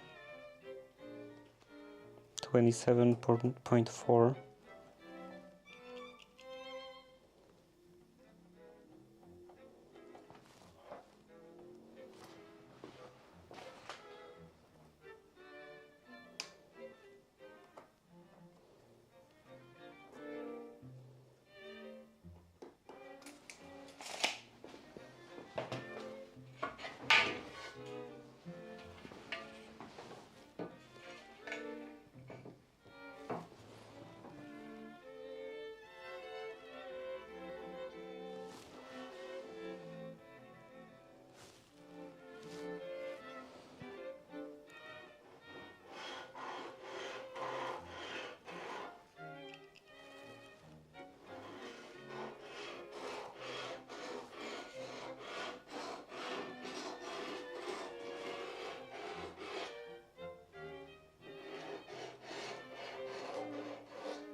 There was a hole on the other side, so now in here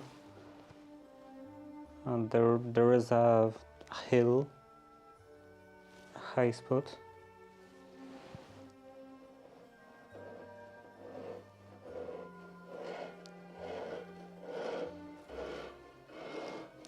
It's a bit more difficult to mark like that.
And now with the smoothing plane.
Also, I think I may be going against the grain,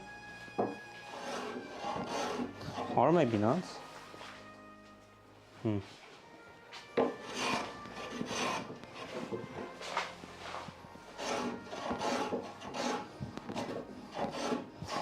Both directions seem rough.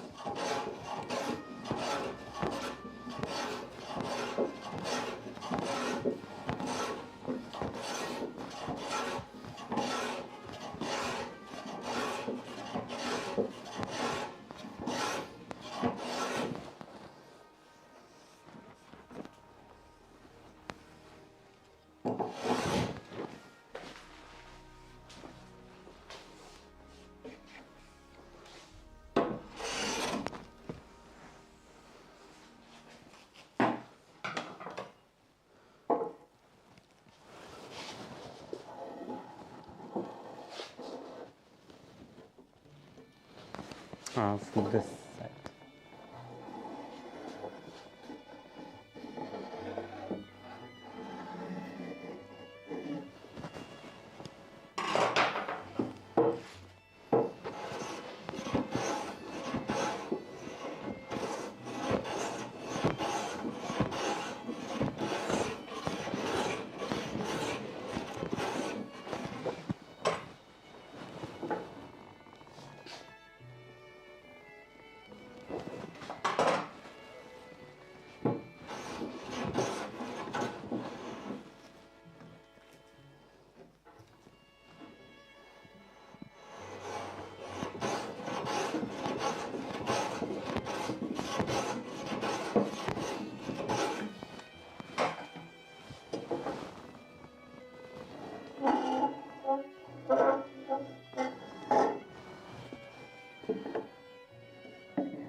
Here at the end or the beginning, it's the most outer square.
Okay, that's one finished for now.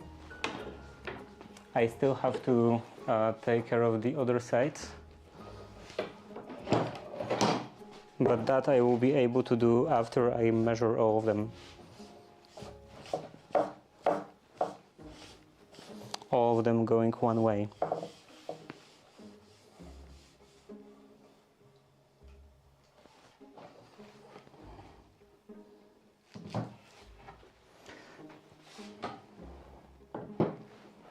I should mark it. This will be just one.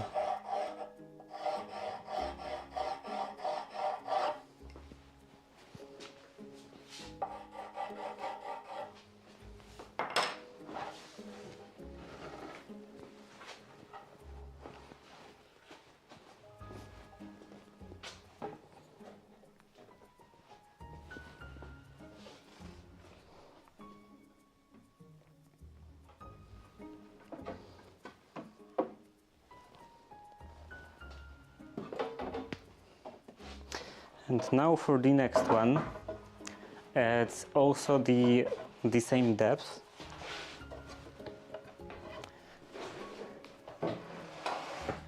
But this will be too narrow.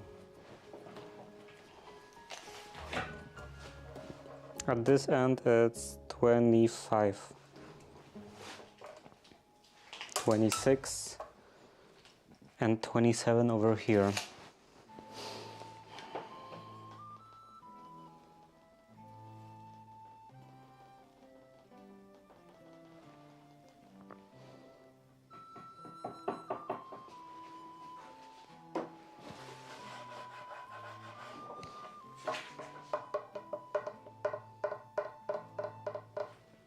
How about the length? 90 is over here. How does the other side look like? Okay, fine, no splits. There is a tiny split in here, but I will be able to cut that off.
Then going across.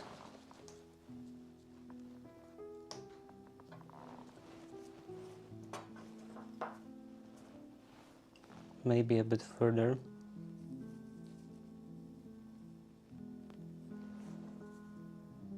It's usually quite difficult to cut off a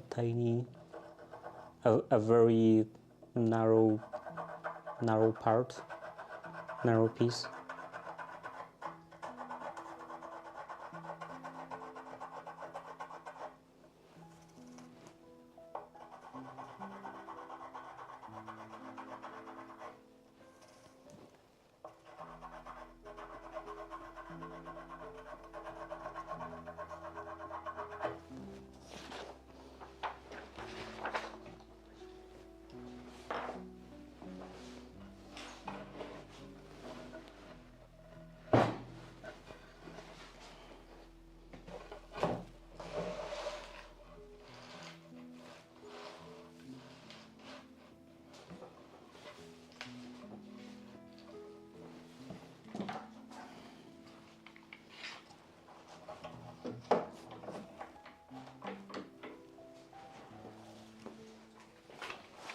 And now I have kind of a problem with this playing stub.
Ah, I went a bit too hard.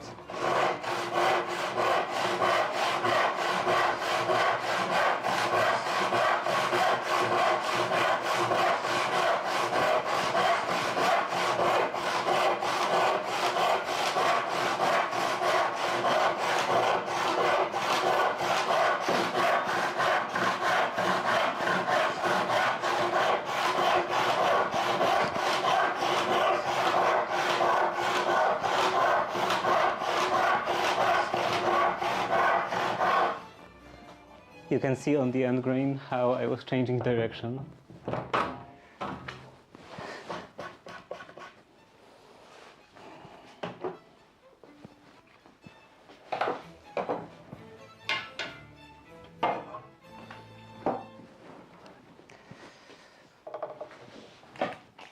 Now 90.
Oh, here.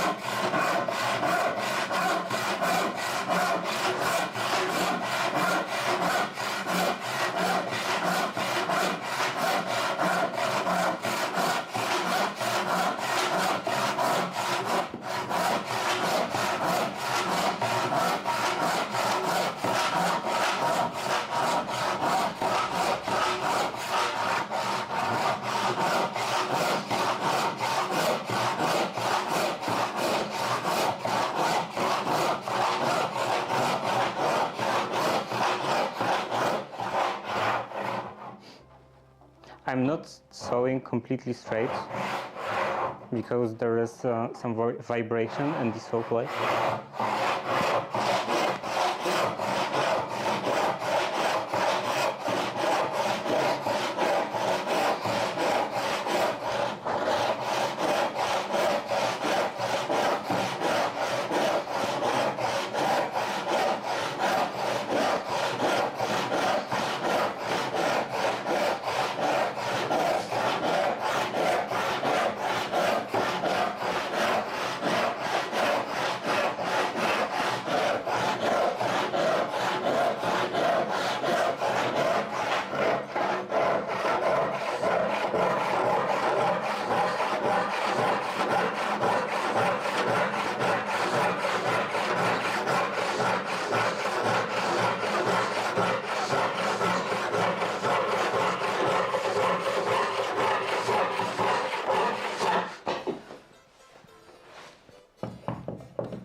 And now I guess the hard part.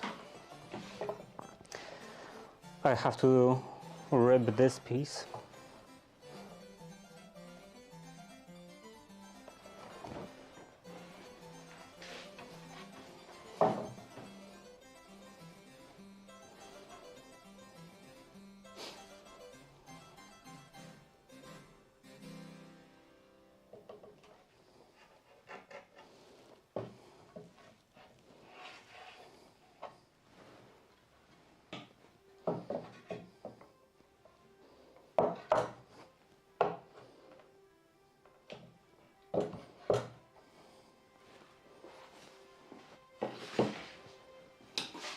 I don't have any more water.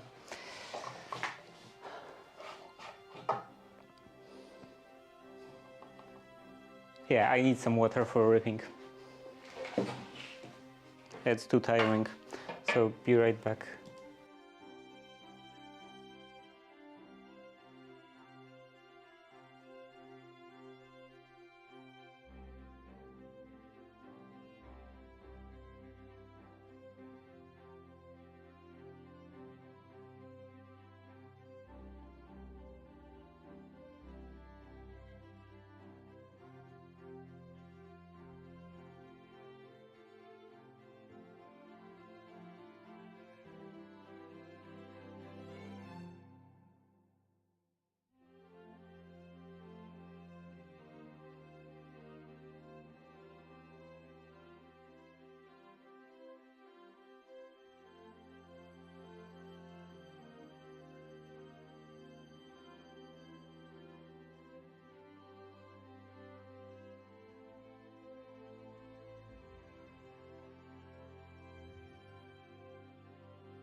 Okay, I'm back. And let's get started with the torture.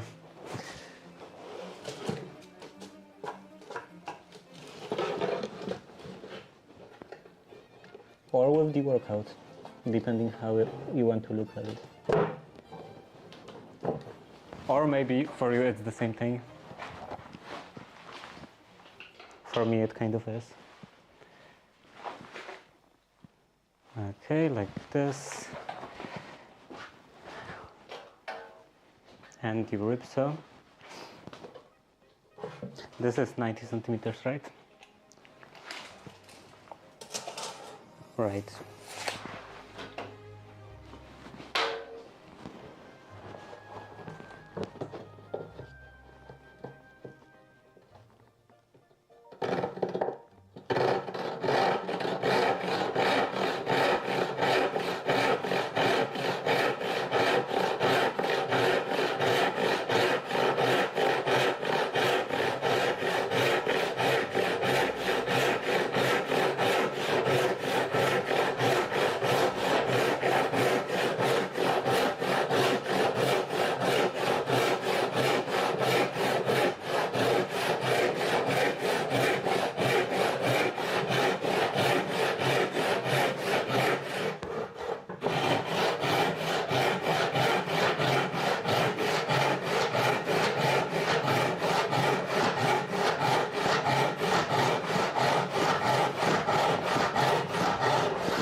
maybe a bit more oil.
Yeah, it's quite a bit harder than the first time today.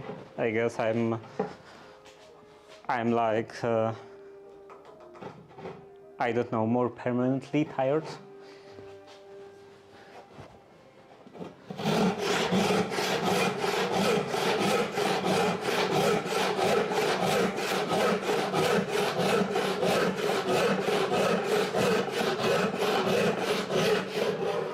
That starts in a couple of seconds.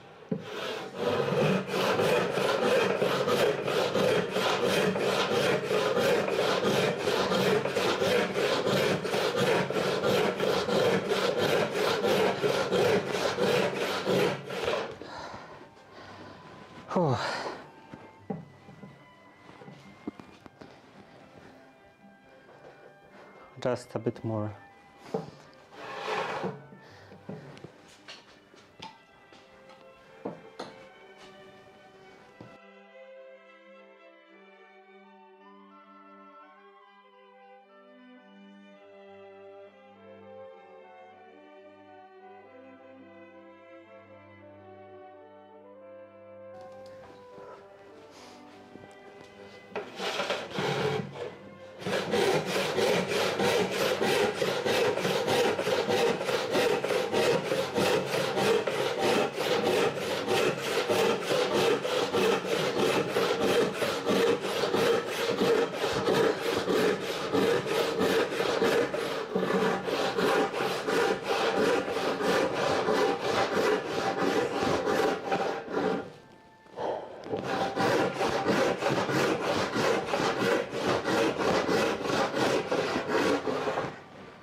This seems better, so those will be the two faces.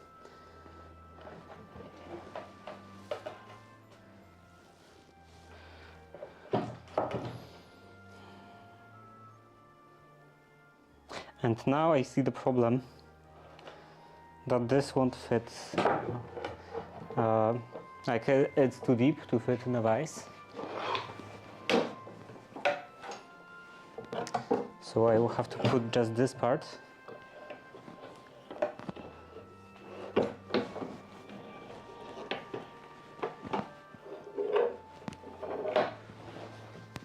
And this one I will attach with clamps and just hope that it won't move.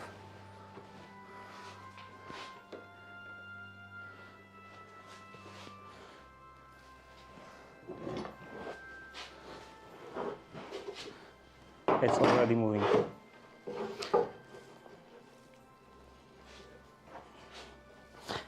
Maybe I will use those clamps in here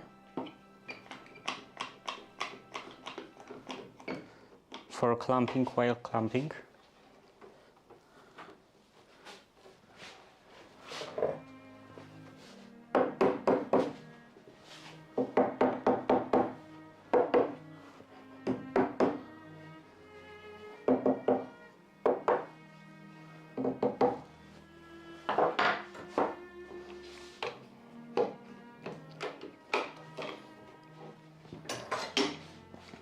And then those at the ends.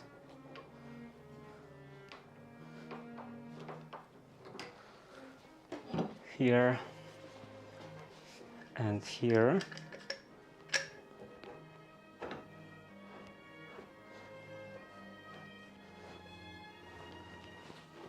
And now I can get rid of those.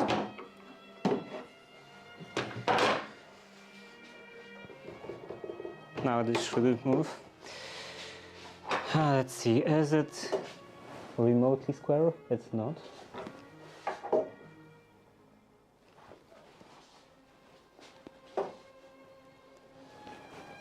Both of them are not remotely square. Maybe it would be better if I removed it after all.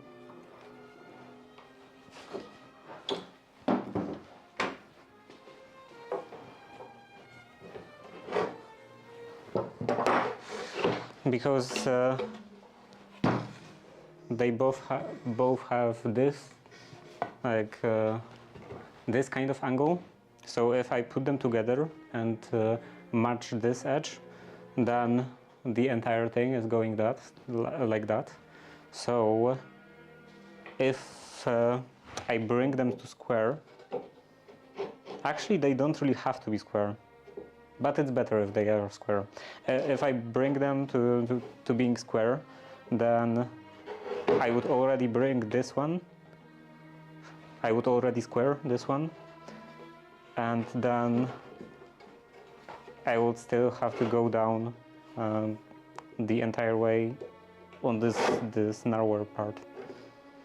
So yeah, first squaring this.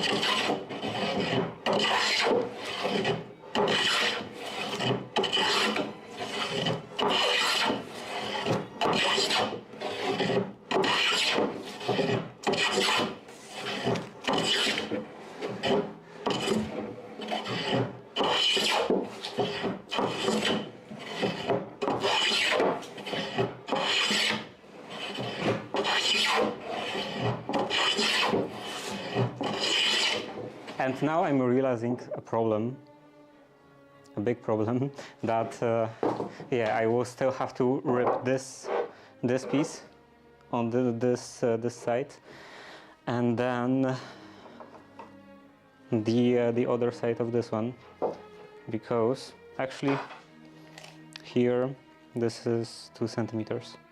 That's fine, because with this live edge I wouldn't have any way to attach the clamps. So that's a lot of work. A lot of work. Actually, maybe I don't have to. Maybe I could just chop out a piece of those boards from both of them, both edges, for attaching the clamp. Also, how big is this span? This is 25. Another huge issue.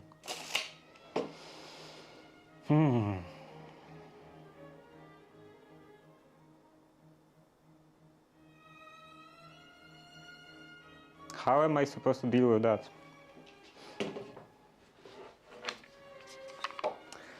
I will have to figure out some kind of clamps out of wood. Like 2 strips of some wood, and then wedges on one end, like dowels on both ends. Some maybe demonstration here. These are some curtain rods, so yeah, I would have dowels. Like here, I would have the panel going this way, and then it would be braced against a dowel in here, going like that. And then on the other end, I would also have a dowel and then 2 wedges to provide some pressure. That's one option, but I would have to find materials for that.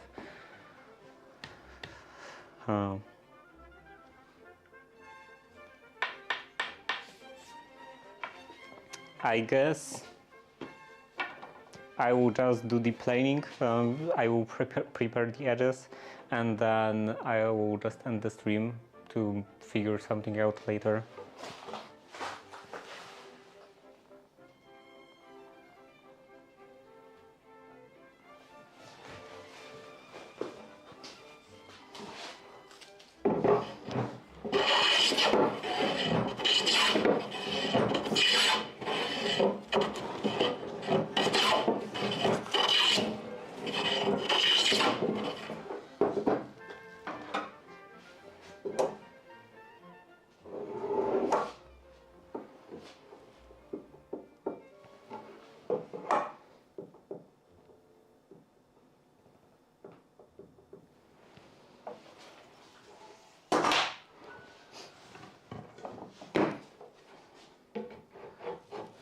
Now this part, it will have to be raised a bit.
Okay.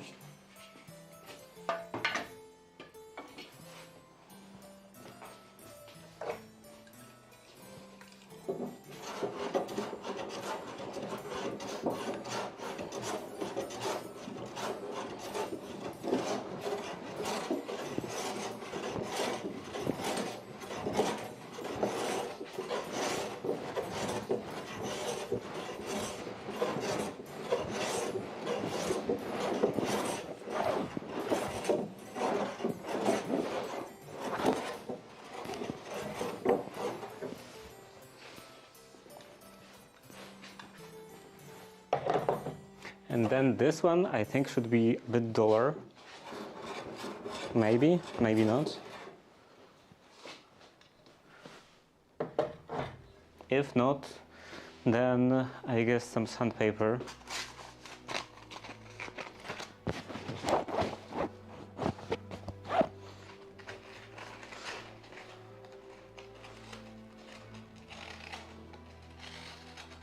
Because the surface straight from the plane is, I think, a bit too smooth.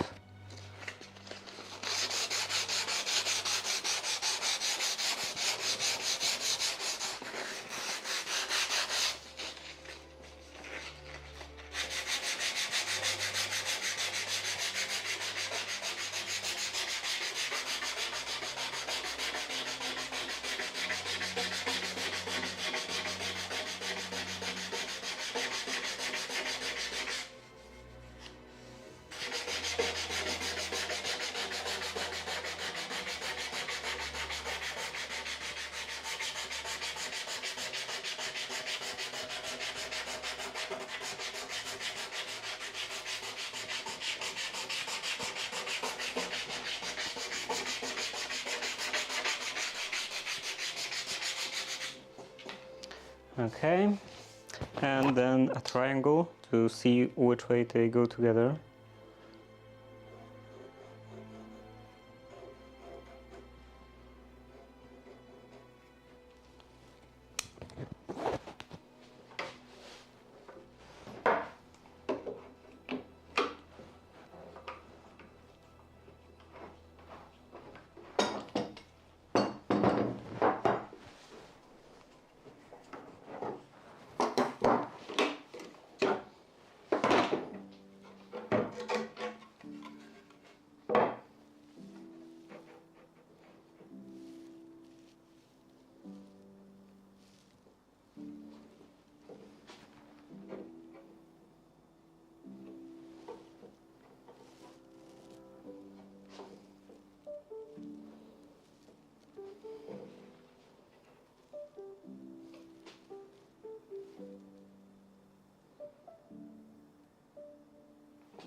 Is this straight? This is... Oh, I see. This is both.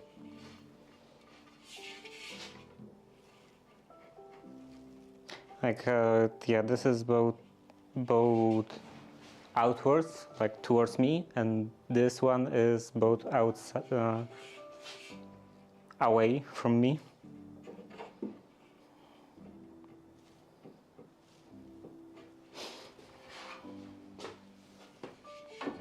I think I will have to kind of even it out. Do all of the overhangs kind of in between.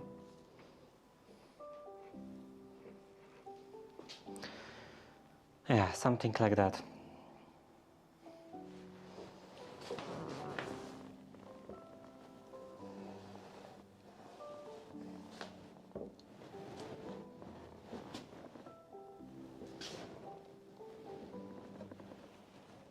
And looks like it will be a spring joint because there is a bit of a gap. Okay, that will be it, I guess, for today. And off stream I will have to figure out some sort of clamping for this,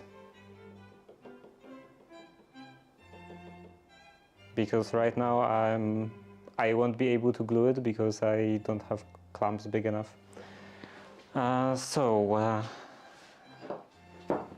That will be it for today. Kind of abrupt ending. Thank you for watching, and see you tomorrow for the hopefully continuation of preparing those stair steps, and hopefully gluing this step, this panel, and then some more ripping. I'm really looking forward to it. So thank you for watching, and see you tomorrow. Bye.